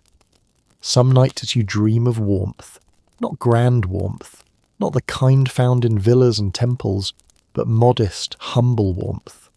A wool cloak with no holes, a cup of something hot held between your palms, a bed with corners that don't let in the frost. Those dreams are small, and yet they carry a kind of richness that lingers longer than the chill. As you sit in the dim light, your thoughts drift without your bidding. You think of the work you did last week, hauling stone up toward the southern wall. The ache in your shoulders still remembers it. You think of the woman at the cook shop, her silent grace as she handed you food without question. You wonder where she sleeps at night, if her fire still burns, if her fingers ever thaw. You think of the boy you saw earlier, the one with quick hands and bare feet, and you wonder if he's found shelter, or if he's huddled in some alley, curled beneath broken crates and stale cloth. These thoughts don't come with guilt or sorrow, not exactly. They are simply part of the fabric of life here. Worry, like warmth, is a luxury best spent in small doses. A gust of wind rattles the window covering, shaking the thin cloth and whistling faintly through a crack you've tried to stuff with bits of old wool. You watch it sway, then settle again, and the quiet returns. You sip the last of the water from your cup, room temperature and slightly metallic, and feel it coat your throat in a way that makes you realise how dry the air has become. The cold steals more than comfort. It steals moisture, motion, thought. You begin to recognise how it claims things slowly, not all at once. A little warmth from the fingers, a little softness from the face, a little spark from the spirit. Still you sit, still you endure. Time ticks on without a clock to mark it. You measure it in the flicker of the lamp, the creak of the wood above your head, in the shifting weight of your own body. Eventually your eyelids begin to lower. Not out of exhaustion, but in quiet surrender. There's no use resisting the dark. You know it too well. It doesn't frighten you anymore. It holds you like a blanket you didn't ask for but need nonetheless. You stretch out on the mattress slowly, the straw crunching beneath you, the blanket tucked as tightly as your arms will allow. The flame beside you dims as the oil runs low, shrinking until it's barely a glow. You watch it for a moment, letting your breath fall into rhythm with the silence. And then, with the final flicker of the wick, the room returns to shadow, and you close your eyes. The cold remains, it always does, but for now it is quiet. And so are you. Sleep comes and goes like a tide, never quite settling into one long stretch, but arriving in waves. You wake sometime in the deep hours, unsure whether it's the cold that pulled you back or just the familiar twitch of the body reminding you it's still alive. The darkness is complete now, not just within the room, but beyond it. Even the street outside has gone quiet, as if the entire world decided to hold its breath. There are no footsteps echoing up the stairwell, no muffled arguments from the neighbouring flat, no clatter of pots or coughing fits to remind you that others still stir. Just the steady thrum of wind pressing against the walls, a rhythm as natural as your heartbeat. You lie there, eyes open, staring into the blackness, and you find it strangely calming. The day no longer has expectations. The world asks nothing of you for the next few hours. You can simply exist, tucked beneath your warm blanket, every breath rising like mist before vanishing into the chill. Eventually, the dark becomes less complete. Not light exactly, but a kind of thinning, as if the sky is beginning to loosen its grip on night. The silence begins to shift with it. Somewhere above you, a door creaks open. Footsteps shuffle across the wooden floor, deliberate and slow. Likely the older man from the top room, the one with the cough that echoes through the walls some nights like a warning bell. You hear him descend one stair at a time, each step taking longer than the last, till the noise fades into the base of the building and vanishes entirely. You roll to your side and pull the blanket closer to your chin.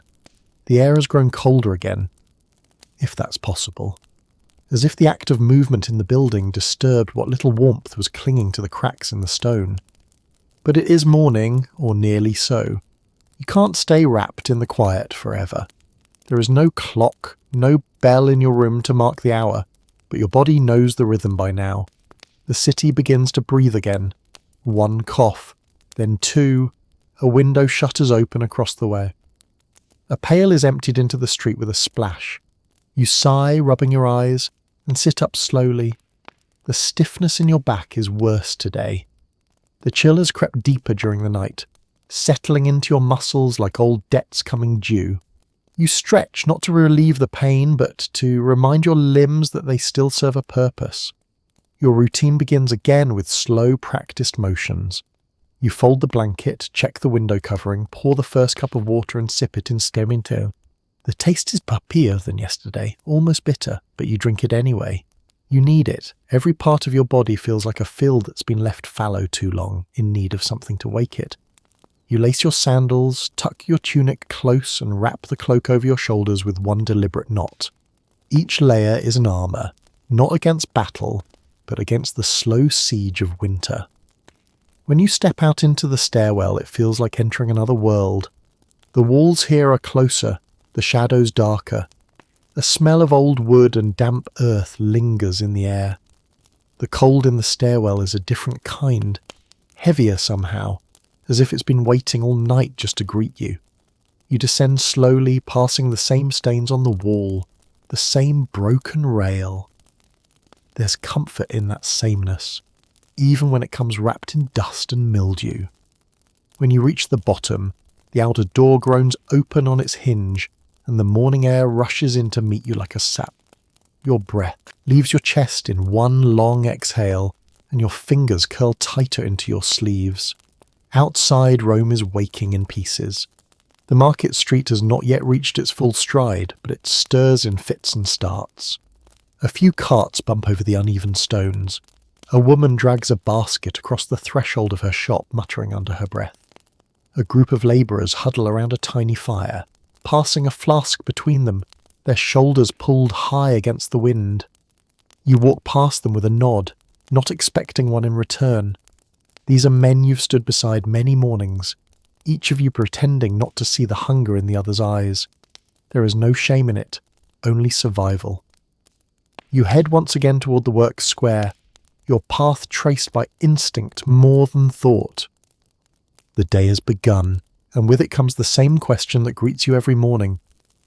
Will there be something today? A task? A chance? A reason to come home with tired limbs instead of empty hands? You don't know, but still you walk, because there is nothing else to do but keep walking.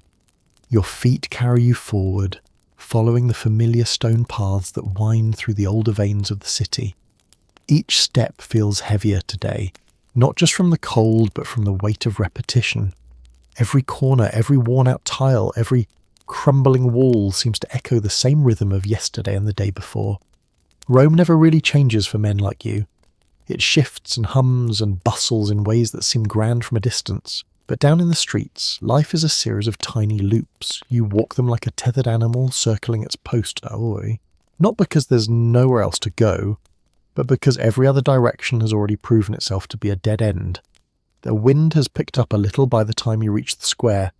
It doesn't scream, not here, not in this part of the city where the buildings huddle together like old men sharing warmth. Instead, it snakes through the alleys and over the rooftops in soft bursts, carrying with it the scent of old fires and wet stone. You recognize the smell instantly. It is the same as the stairwells of your building, the same as your tunic after too many days of wear, the same as the streets after rain, familiar, sour, almost comforting. You stand beneath the low archway that marks the edge of the square and scan the gathering bodies. Most of the same faces, a few new ones, eyes wide and hopeful, not yet dulled by too many mornings like this. You envy their foolishness for a moment before looking away. There's no need to rush to the front. The four men know where to look. If your name is in their mouths this morning, they'll find you whether you stand or squat or lean against the wall like a half-dead vine. So you do just that. You find your usual place, settle your weight against the cool brick, and tuck your hands beneath your arms. No one speaks to you. No one needs to. The waiting is a language all its own, spoken in nods and half-glances and the shuffles of feet across damp ground. The first foreman arrives, his boots crisp and dry as if he's floated over the filth of the streets.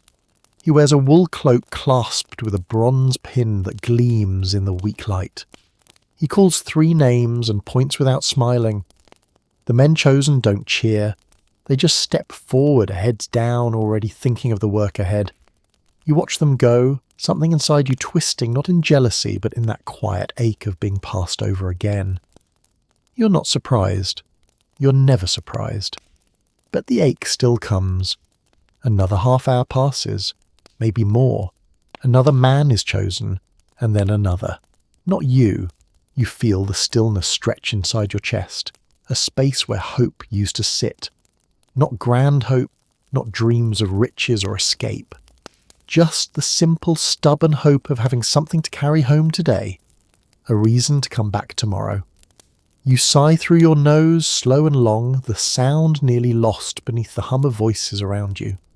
At last, the final name is called, and again is not yours. The foreman turns and walks off without a word. The men around you begin to disperse, the group breaking apart like fog dissolving in sun. Some head toward the docks, hoping to catch last-minute work unloading salted fish or sacks of flour. Others return home to whatever warmth they can find. You stand a little longer, unmoving, as if the city might offer one last chance if you wait just 5 minutes more, but it doesn't. You leave the square without urgency. There's nowhere to be. The cold presses in harder now, as if punishing you for lingering. You walk back through the city with a strange emptiness in your limbs, not from hunger, but from unused strength.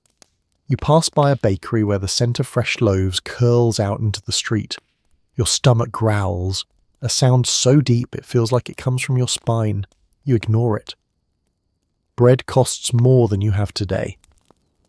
By the time you return to your street, the clouds have thickened. Snow flurries have begun, soft and sparse, brushing your shoulders and hair like hesitant fingers. You look up, watching the flakes drift down through the narrow slice of sky visible between the buildings. Rome rarely gets true snow, but when it does, it transforms the city in strange ways. The stone becomes slippery, the silence grows thicker, and the cold? It deepens into something almost mythic. You climb the stairs slowly, each step a negotiation between sore knees and heavier thoughts. At your door you pause, hand resting on the rough wood. Then you push it open and step inside to greet the same dim room, the same blanket, the same jug half full of yesterday's water. Another day has come and gone, nothing has changed, but you are still here, and in a city as cold and vast and hungry as this, that counts for something. You sit down the moment the door closes behind you, letting the weight of the cold day melt slowly from your shoulders into the creaking floor beneath you. You don't bother, removing your cloak at first. The room is too quiet, too still, and there's no rush to sink into that silence unprotected. The air inside has lost whatever thin warmth it might have borrowed from the weak sun. It feels like stepping into a cellar buried in time. Even the clay jug on the table sweats with cold, and the fabric draped over the window is Sif where frost has crept into its folds. You sit there, unmoving, listening to the muted world beyond the walls, waiting for your breath to sow into the rhythm of the room. Eventually, you rise. Not because you want to, but because the ache in your back has started to crawl.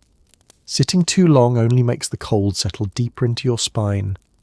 You cross the room slowly, fingers brushing over the edge of the wall for the balance, then pour a little water into the cup and drink.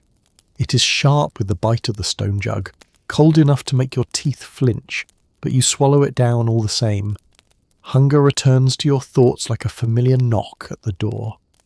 You check the satchel in the corner, a crust of bread hard as tile, and a few dried olives that have turned leathery with time. You chew slowly, more for something to do than to nourish yourself, and each bite fills your mouth with the stale taste of yesterday. You chase it down with another mouthful of water and sigh through your nose, not from complaint, just from habit. Outside, the snow is falling more steadily now. You can hear it in the hush that hangs in the air, that strange, softened quiet where even the city seems reluctant to disturb the sky. You lift the edge of the window cloth and peer out. The rooftops are beginning to collect a thin white crust, and the street below is emptier than usual. Footprints mark the damp stone like faded ink, some leading nowhere in particular, some already vanishing beneath the gathering flurries. You spot a figure below, hunched and slow-moving, wrapped in layers of cloth that barely seem to fight back against the wind. The shape disappears around the corner, swallowed by the turning street, and you let the cloth fall again. The city has tucked itself in early tonight. Back in your corner, you draw the blanket over your knees and sit near the lamp, though you haven't lit it. The oil is running low, and you've learned to stretch your evenings with darkness. There's something oddly peaceful about the twilight hour before true night falls, when the outlines of the room still hold their shape, but no longer demand anything from you. Your body feels heavy with stillness, not sleep yet, but that strange in-between state where thoughts come slower and memories curl at the edges of the present. You think of the job you almost had 2 weeks ago, the one where the man with the scar across his cheek promised to return with word. He never did. You never expected him to, really, but still, the image of his face lingers in your mind. Then another memory surfaces, of a summer 2 years past when you worked. The river barges hauling sacks of grain. The sun had been brutal then, but the days had rhythm, motion, purpose. You'd come home sore and sunburned, but at least you'd come home with coin in your pocket and salt on your skin. Now all you carry is the cold. Somewhere in the building a voice begins to hum, a low tune, barely audible through the walls, but unmistakably human. You can't tell if it's a man or a woman, old or young. Just a melody floating out across the bricks and beams. You close your eyes and listen. The song has no words, or if it does, they've been swallowed by the wind between the rooms. It's not beautiful in any usual way, but it fills the silence like a balm, smoothing over the rawness of the day. You lean your head back against the wall and let the sound wash over you. It reminds you that others are here, even if unseen, enduring the same night, facing the same bitter cold and uncertain morning. You are not alone, not completely, and that thought, simple as it is, wraps around your chest like a second blanket. The wind rattles the shutter once more, but you do not move. You sit still, wrapped in quiet, your body slowly surrendering to the rhythm of the dark. The city outside breathes its slow winter breath, and somewhere nearby a voice continues to hum. The humming fades eventually, either drowned beneath the wind or simply silenced by sleep, and once again you are left with the small familiar creaks of your own space. The lamp still sits beside you unlit, its glass smudged and its base ringed with soot from too many nights like this one. You could light it, and you consider it for a moment, but something in the quiet feels too sacred to disturb. There's a strange comfort in letting the dark press in, not as an enemy, but as a guest you've come to understand. You know its corners now, the way it settles into the folds of your blanket, the way it hums against the cold of the walls. It no longer frightens you, not the way it did during your first winter in this city, when every night stretched out like a question you were too afraid to answer. You lie down slowly, easing your body across the straw-stuffed mattress, letting the uneven lumps settle beneath your weight. The blanket you draw over your shoulders feels thinner than it did even yesterday, the chill creeping in at the seams no matter how tightly you tuck it. But still, you shift and curl and fold yourself into the warmth your body can give. You've learned that the trick isn't to chase comfort, but to learn how to live inside the absence of it. There is a discipline to surviving the cold, one that has nothing to do with strength and everything to do with patience. Your thoughts drift easily now, soothed by exhaustion and silence. You think of the river again, not the bitter, wind-lashed banks of the Tiber in winter, but the summer river, when the water glimmered like bronze and the voices of boys echoed from the docks as they leapt in with reckless joy. You used to know that kind of laughter when life still had space for it. It's not that joy has disappeared entirely. It has become quieter, more private, like a candle lit in a shuttered room. You think of that candle then, and of your mother's face when she used to tell stories by firelight, her voice low and full of colour, her hands weaving shapes into the air as if they held magic. You wonder if she'd recognise you now, hunched and hungry in a city that has forgotten your name. You doze, not fully asleep, not fully awake, just resting in that thin place where dreams nibble at the edges of the real. The straw rustles beneath you, and the wind shifts direction, causing the wooden beams to groan softly. Somewhere in the distance a dog barks once, then falls quiet again. These are the lullabies of Rome at night, not the songs of comfort, but the songs of enduring. You listen with your whole body, every sound threading itself into your breath, your bones, your sleep. And when you wake again, it is with the faint glow of dawn, barely seeping through the cloth over the window. The light is watery and weak, the kind of morning that does not promise warmth, but simply another day. You lie still for a while, the blanket pulled tight, and let yourself take in the moment. There is no rush.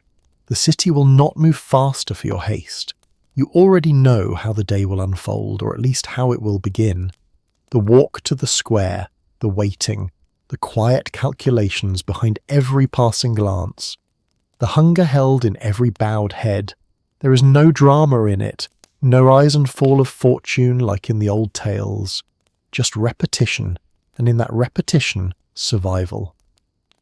You rise at last, stretching slowly, your joints stiff and reluctant. You sip the last of the water from your jug and set the cup down with care, as if the sound might shatter something too delicate to name. You lace your sandals again, your fingers cold and slow against the leather, and then you wrap your cloak around your shoulders, pausing only for a moment at the doorway. You press your palm against the wood, as if it might remember the shape of your touch, then pull it open to face the morning once more. The hallway is dim and silent, the same as always. You descend the steps in that familiar rhythm, feeling the weight of the world settle onto your shoulders like it does every day. But something feels slightly different, not in the city, not in the sky or the cold, but within yourself. Perhaps it's the memory of the song. Perhaps it's the lingering warmth of a dream. Or perhaps it's simply the quiet fact that despite everything, you are still here, still breathing, still walking forward. And in Rome, on a morning like this, that is enough. The street meets you with the same pale hush as before, and you step into it like entering a familiar dream. The snow from the previous day has hardened into patches of ice along the stones, shimmering in dull strips where carts have passed, or footsteps have worn it thin. Your sandals slip once, briefly, and your foot jolts against the cold stone, but you steady yourself without looking down. Every part of your body knows the shape of this city now, from the way the wind coils between buildings to the way your breath returns to you in small clouds of steam.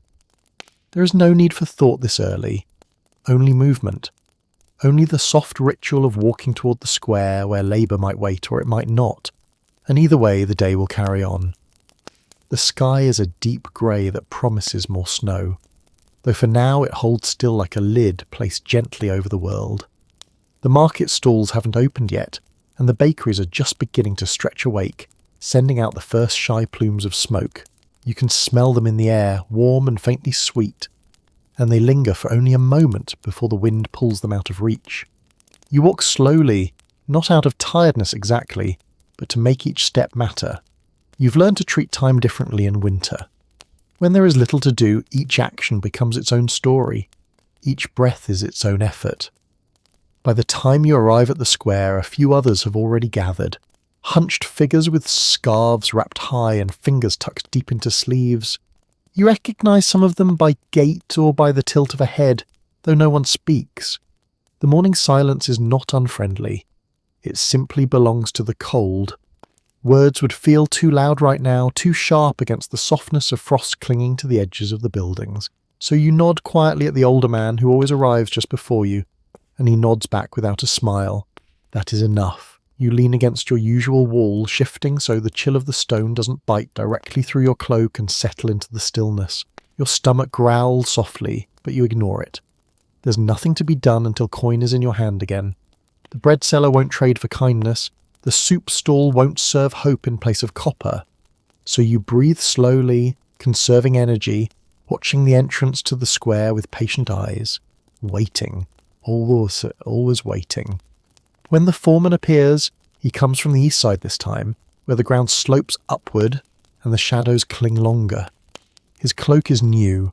The pin at his shoulder is polished and proud, and his boots show no sign of the snow you've been walking through. He carries himself like a man who expects others to move before he needs to speak. And move they do. Men step forward, jostling slightly, not with greed, but with silent desperation. He calls out 3 names, none of them yours. Then he turns and vanishes again, the echo of his voice still hanging in the air, like smoke that refuses to clear. You remain standing for a while, hoping perhaps that he'll return or that someone else will come in his place.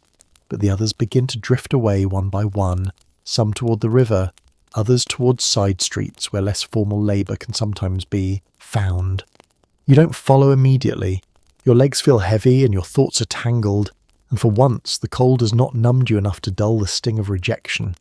It sits in your chest like a quiet stone. You breathe around it, not fighting it, not feeding it either. It's just there, like everything else. When you finally turn to leave, your feet move slower than before. The day has not even begun properly, and already it has closed one more door. But there are other streets, other corners of the city that might need hands. You head west this time toward the district near the baths, where broken tiles and fallen plaster sometimes need clearing, where furnaces crack and someone must carry bricks or fetch water. It's not steady work, but it has been something in the past. And in winter, something is everything. The city changes as you walk. The light shifts, the sounds grow louder. The bakeries open their doors and the smell of roasted grain returns. A woman passes by with a basket balanced on her head, her pace brisk, her face hidden beneath layers of wool. Children argue over a stick near a doorway, their laughter sharp and defiant. Rome begins to wake in full, and you walk with it, not apart from it, but not fully within it either. You are one thread in its vast tapestry, fraying maybe, but still holding on. The western streets are different from your usual path. They feel wider somehow, even though the buildings lean in at sharp angles and the stones underfoot are worn smooth with age. The morning here has a different rhythm. You pass a man sweeping snow off a marble doorstep, his broom brushing with the same care someone might use to dust a prized statue. His tunic is finer than yours, clean and thick, and he wears a scarf wrapped tightly over his ears. He doesn't look up when you pass. That too is part of the rhythm. These streets belong to people who do not need to look down. The district near the baths has always straddled 2 worlds, close enough to the luxury of heated rooms and scented oils, yet bordered by alleys where stray dogs and desperate hands both search for scraps. You follow the edge of that divide, hugging the shaded side of the road where the snow crunches harder beneath your feet. The bathhouse wall rises ahead, tall and white and steaming faintly from vents near the top. Even from this distance you can smell the mingled perfumes of heated water and cedar oil. It fills your nose with a kind of cruel sweetness, the scent of comfort you cannot reach. You slow as you pass, not hoping for entry, of course not, but listening. Always listening. Sometimes the attendants emerge with buckets or ash to be dumped. Sometimes a broken crate needs clearing, or a boy has run off and someone offers coin for a replacement to fetch towels or stack wood. But this morning there is no such chance. Only the quiet rumble of voices inside and the distant splash of water echoing through the vents like laughter meant for someone else. You move on, weaving through the smaller lanes now where the stones are uneven and the wind bites more sharply. Here life is familiar again. Laundry strung across windows sways like limp flags. A woman pours a bucket of water onto the street and watches it freeze almost instantly. Two men argue in hoarse tones over a debt too small to bother with, yet too large to ignore. You don't linger. These aren't the places where work finds you. These are the places where it disappears, swallowed into silence and frost. Eventually your feet take you toward a half-collapsed storage house near the edge of the district. You remember hearing that part of the roof had caved under snow last week. You approach carefully, not expecting much, but drawn by the chance, however slim, that someone might be around. And there is someone. A young man stands near the rubble, his hands blackened with soot and dirt, his tunic stained with dust. He looks up as you near and eyes you cautiously. You offer a small nod, and with a hoarse voice that surprises even you ask if there's any work left. He glances over his shoulder toward the ruined beams behind him, then back at you. Says they could use another pair of hands if you're not afraid of splinters and falling You reply with a shrug, because fear is not something that stands between you and coin anymore. He gestures for you to follow. The work is simple, though nothing is easy in this cold. You haul broken tiles from one pile to another, clear snow off cracked beams, stack bricks with numb fingers that refuse to bend properly.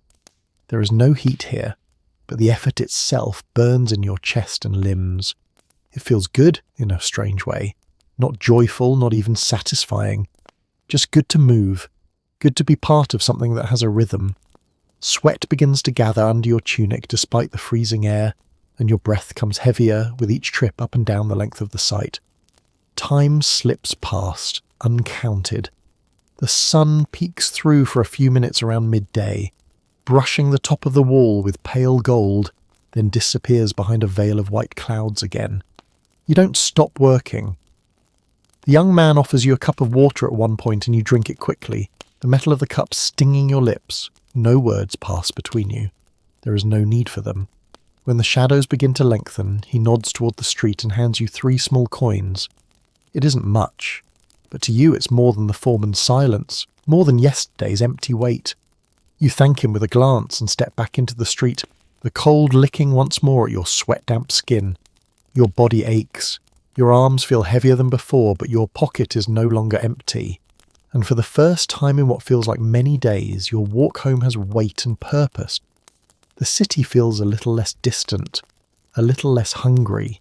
You're tired, yes, but you're also fed by something that isn't food. The knowledge that you have traded your strength for coin that you will eat tonight, and maybe even sleep deeper than usual. These are the small victories that Rome grants to those who endure. The coins in your palm feel heavier than they should, not for their metal, but for what they mean. You don't close your hand around them right away. You walk with your fingers slightly curled, the cold nipping at your knuckles, the coins resting against your skin like fragile hopes you're afraid to crush. You're careful not to let them jingle. There are ears that listen for that kind of music, and not all of them belong to honest men. You pass through streets thick with slush and shadows, the light beginning to drain from the day. Rome in the late afternoon doesn't rush toward night. It settles into it like a man pulling a threadbare blanket over his shoulders. The warmth of the brief labour still clings to your back and arms, but already it begins to fade. The cold returns patiently, slipping beneath your cloak and touching the skin at the base of your neck with icy fingers. You pause outside a small stall where an old woman sells hot barley porridge from a battered bronze pot. The steam curls up into the air like incense, sweet and earthy. You nod to her, and she nods back with eyes that have seen 1,000 men like you come and go, each one offering the same cautious glance toward the pot before producing a coin. You count out 2 of the 3 pieces into her hand and she ladles a generous portion into a rough clay bowl. The heat hits your face first, then your hands as you cup it carefully and carry it to a stone ledge nearby. You sit down, slowly, your joints grateful for the stillness. The first bite burns your tongue a little, but you don't mind. The warmth seeps down into your chest, pooling there like something sacred. You eat slowly, not because you want to savour it, but because you need it to last. This bowl is more than food. It is reassurance. It is memory. It is a pause in the cold that defines so much of your life. The woman doesn't speak to you, and you don't speak to her. You finish the bowl, return it with a quiet thank you in your eyes, and step back into the street as the sky deepens into shades of bruised blue. You still have 1 coin, enough for bread perhaps, or to be saved for tomorrow. You turn that thought over and over as you walk, passing familiar doors and shuttered windows. Rome isn't as loud now. The energy of the morning is gone, replaced by that slow descent into domesticity. Smoke rises from vents in the insular roofs. The echo of voices slips through narrow alleys, but nothing sounds urgent. Even the dogs have gone quieter. You tuck your chin into your cloak and focus on your steps. By the time you reach your building, the ache in your legs has begun to settle into a dull throb. You pause at the door, fingers brushing the wood again, and enter with the same caution you always carry. The stairwell is dark, lit only by the faint spill of dusk through a narrow slit in the wall. You ascend carefully, testing each step with toes that have lost most of their feeling for the day. Inside your room, the air greets you like an old companion, familiar and cold but not unkind. You close the door behind you and lean against it for a moment, letting the quiet wrap around you. The last coin you place in the little clay cup you keep on the shelf. You stare at it a moment, then pull off your cloak and fold it neatly over the stool. You move slowly through the space, lighting the lamp this time. The flame wavers at first, then settles. Its glow pools gently on the floor, casting long, soft shapes on the wall. You sit near it, letting the warmth reach your face, your fingers. You don't even try to speak. There is nothing that needs saying. You curl beneath the blanket with the weariness of a man who's earned his rest. Your belly isn't full, but it is no longer empty. Your hands aren't warm, but they no longer sting. You let your eyes close slowly, the flame of the lamp flickering behind your lids like a fading sun. Outside, the cold continues its quiet rule. But tonight, it does not feel quite so sharp. It simply exists, and so do you. Sleep takes hold more gently this time, not like the restless dozing of nights before when cold fingers tugged at your limbs every hour and your thoughts wandered too far to allow real rest. Tonight, your body surrenders without resistance. The ache in your shoulders spreads and softens, your legs ease from their tight curl and your hands go slack across your chest. The breath you take before sleep is slow and deep, and when you let it go, it carries the weight of the entire day with it. You drift into dreams without noticing the moment when the room disappears and your mind slides into quiet waters. The dreams are not strange. They do not burn with colour or break the world into symbols. They are simple shadows of the day softened by memory. You find yourself back at the porridge stall, the steam rising thicker this time, the bowl bottomless. You feel warmth on your back that you know doesn't come from a fire, but from the sun, that long-forgotten summer sun that once pressed against your skin like a friend's hand. You hear voices too, not calling, not warning, but talking the way people do when the world is safe and the bread is still warm. For a moment in the dream, you believe in that warmth again. You believe it might come back. But then the wind creeps in through the cracks in the dream the same way it slips through the walls of your room. The light fades. The bowl empties. You are waking before your eyes open. When they do, the lamp has gone out. The wick sits in a pool of cold oil, and the room has returned to shadow. You lie still listening, not because of fear, just to feel the shape of the quiet. Somewhere above you, a rat scurries behind the ceiling beam. You can hear the soft skitter of its claws on wood. The wind is calmer tonight, but the cold has settled heavier than before. You shift slightly beneath the blanket and feel the stiffness in your arms returning. Even rest cannot keep the winter from claiming its share. It must be near dawn. You can sense the faintest grey behind the cloth that covers your window, that thin transition between the last breath of night and the first inhale of morning. You don't rise yet. There is no need to. There is nothing waiting outside that cannot wait a little longer. And besides, for these few moments, you have everything you need. The blanket, thin as it is, holds some of your warmth still. Your body, though sore, is fed. And the quiet, as cold as it is, feels like a kind of peace. You watch the ceiling as the light begins to shape it into visibility. You follow the cracks with your eyes, tracing their slow crawl across plaster that has held more winters than you've known years. Eventually you sit up. You stretch your back with a groan and rub your hands together to coax blood back into your fingers. You sip the last of yesterday's water, the metal tastes sharper after the rest, and splash a little on your face to clear the sleep from your eyes. You dress with slow care, layering your tunic and wrapping the cloak tight. The sandals feel stiff, and the leather straps bite at your heels, but there is no other choice. You tuck your remaining coin deep into your satchel, just in case, and rest your hand there for a moment. It's not much, but it's something, and something is always worth holding on to. As you open the door and step into the stairwell, the air wraps around you like a sheet of ice. The climb down feels longer today, your knees heavy and reluctant. Outside, the city is only beginning to stir. The snow from the night before has glazed the rooftops and blanketed the narrow alleys in a brittle white layer. Your breath rises in clouds with every step, and the sound of your feet is muffled by the thin crust of snow beneath them. There is no sun yet, but the sky is lightening with that familiar pale grey that never quite becomes blue in winter. You walk slowly, not because you are tired, though you are, but because there is no reason to hurry. There might be work again. There might not. But for now, you're out in the city, alive, clothed and fed, with one coin in your pocket and another story beginning to unfold.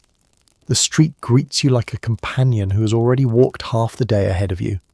Its stones are slick beneath your feet, the snow pressed into flattened ribbons by passing carts and early footsteps. You walk with care, not because of fear, but because you've learned what even a slight misstep can cost when warmth is scarce and bones are slow to mend. The city hasn't quite woken yet, but its breath is already in the air. You can hear it in the rattle of shutters being drawn, in the faint calls of traders setting up their stalls with fingers stiff from cold. Even the birds, hardy as they are, sing more cautiously in this season, as if aware that sound carries differently through the frost.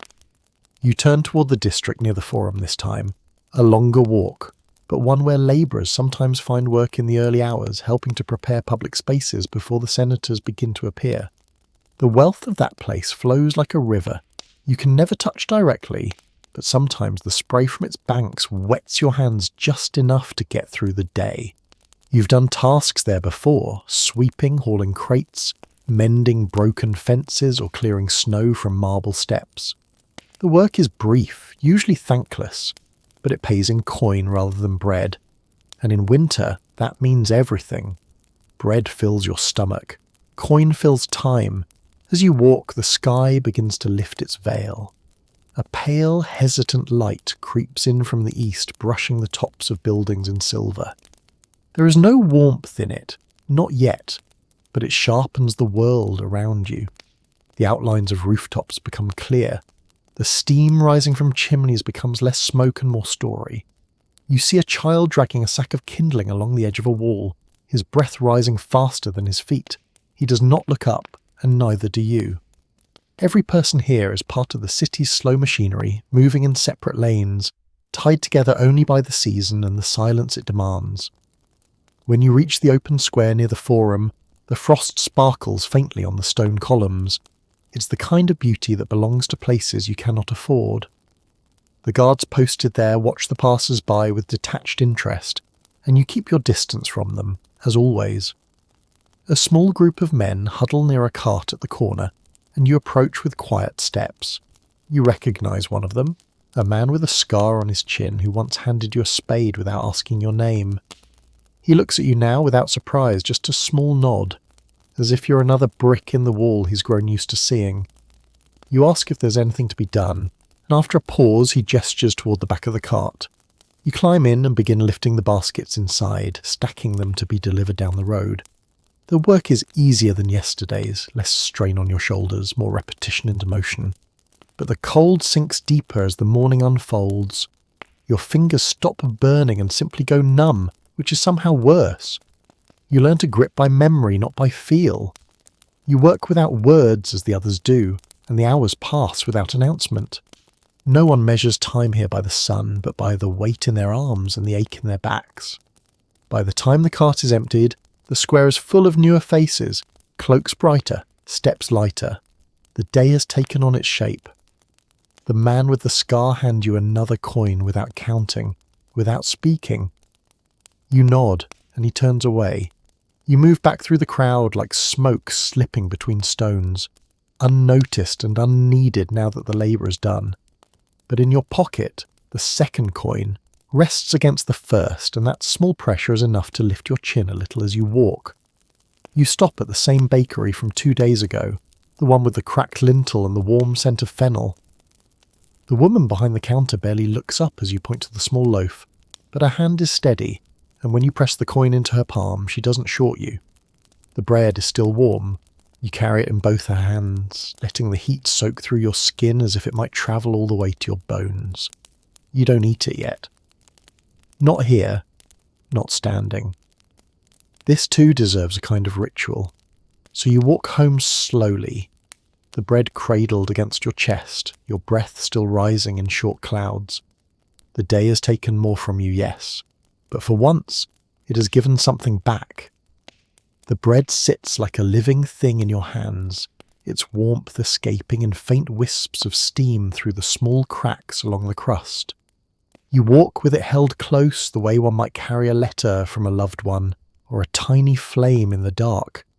It is just barley and water, rough-milled and baked into something humble, but to you it feels like a promise, not of joy or safety or change, but of survival.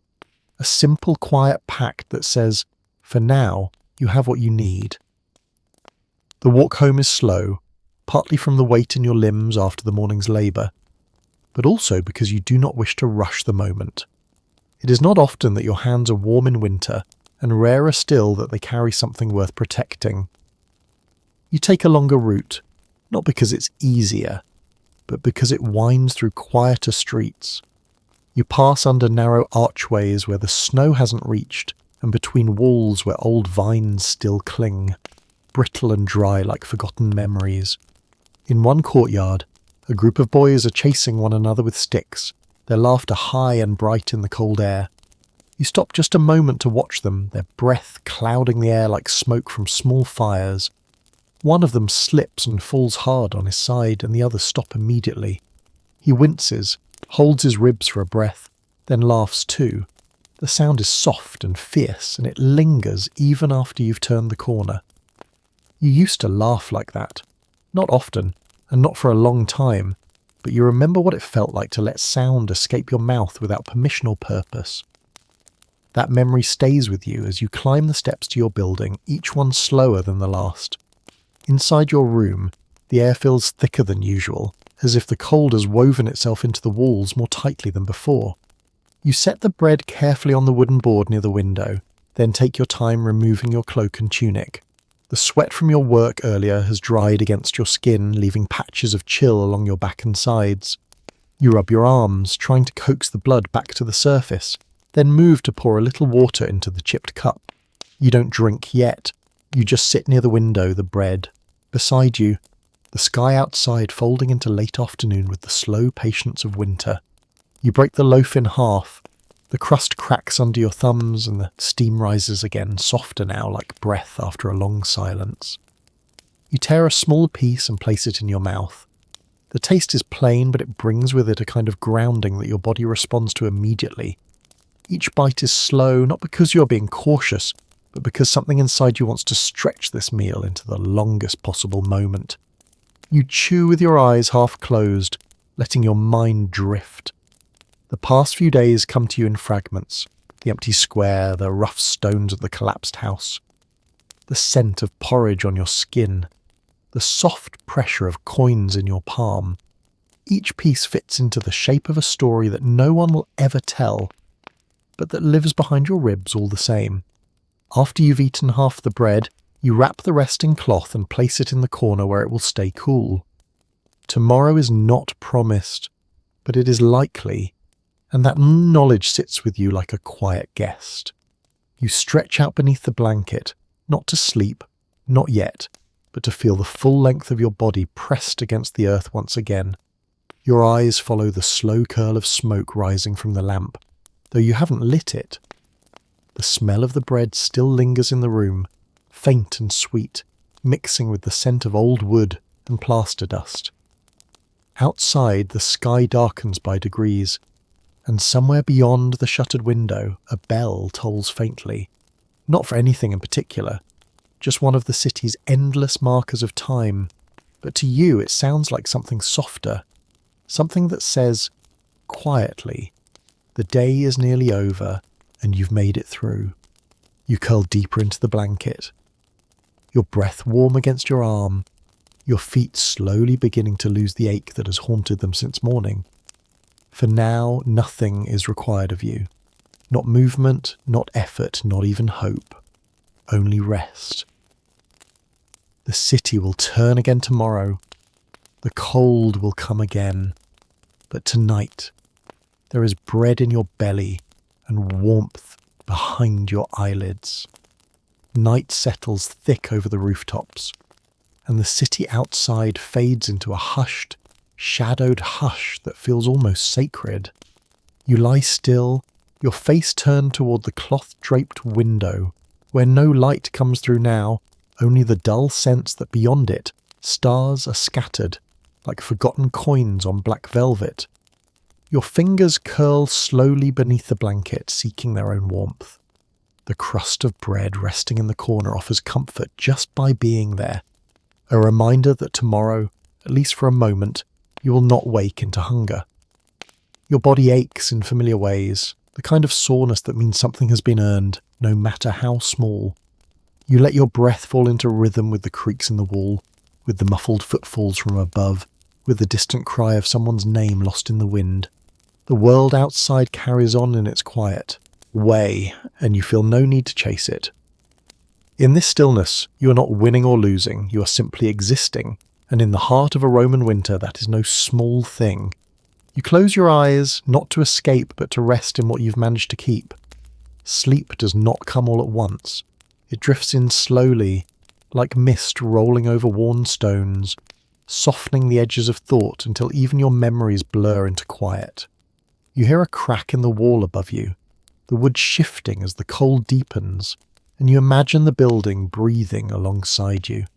Somewhere a door creaks open and closes again, but it feels far away, like a sound from someone else's dream.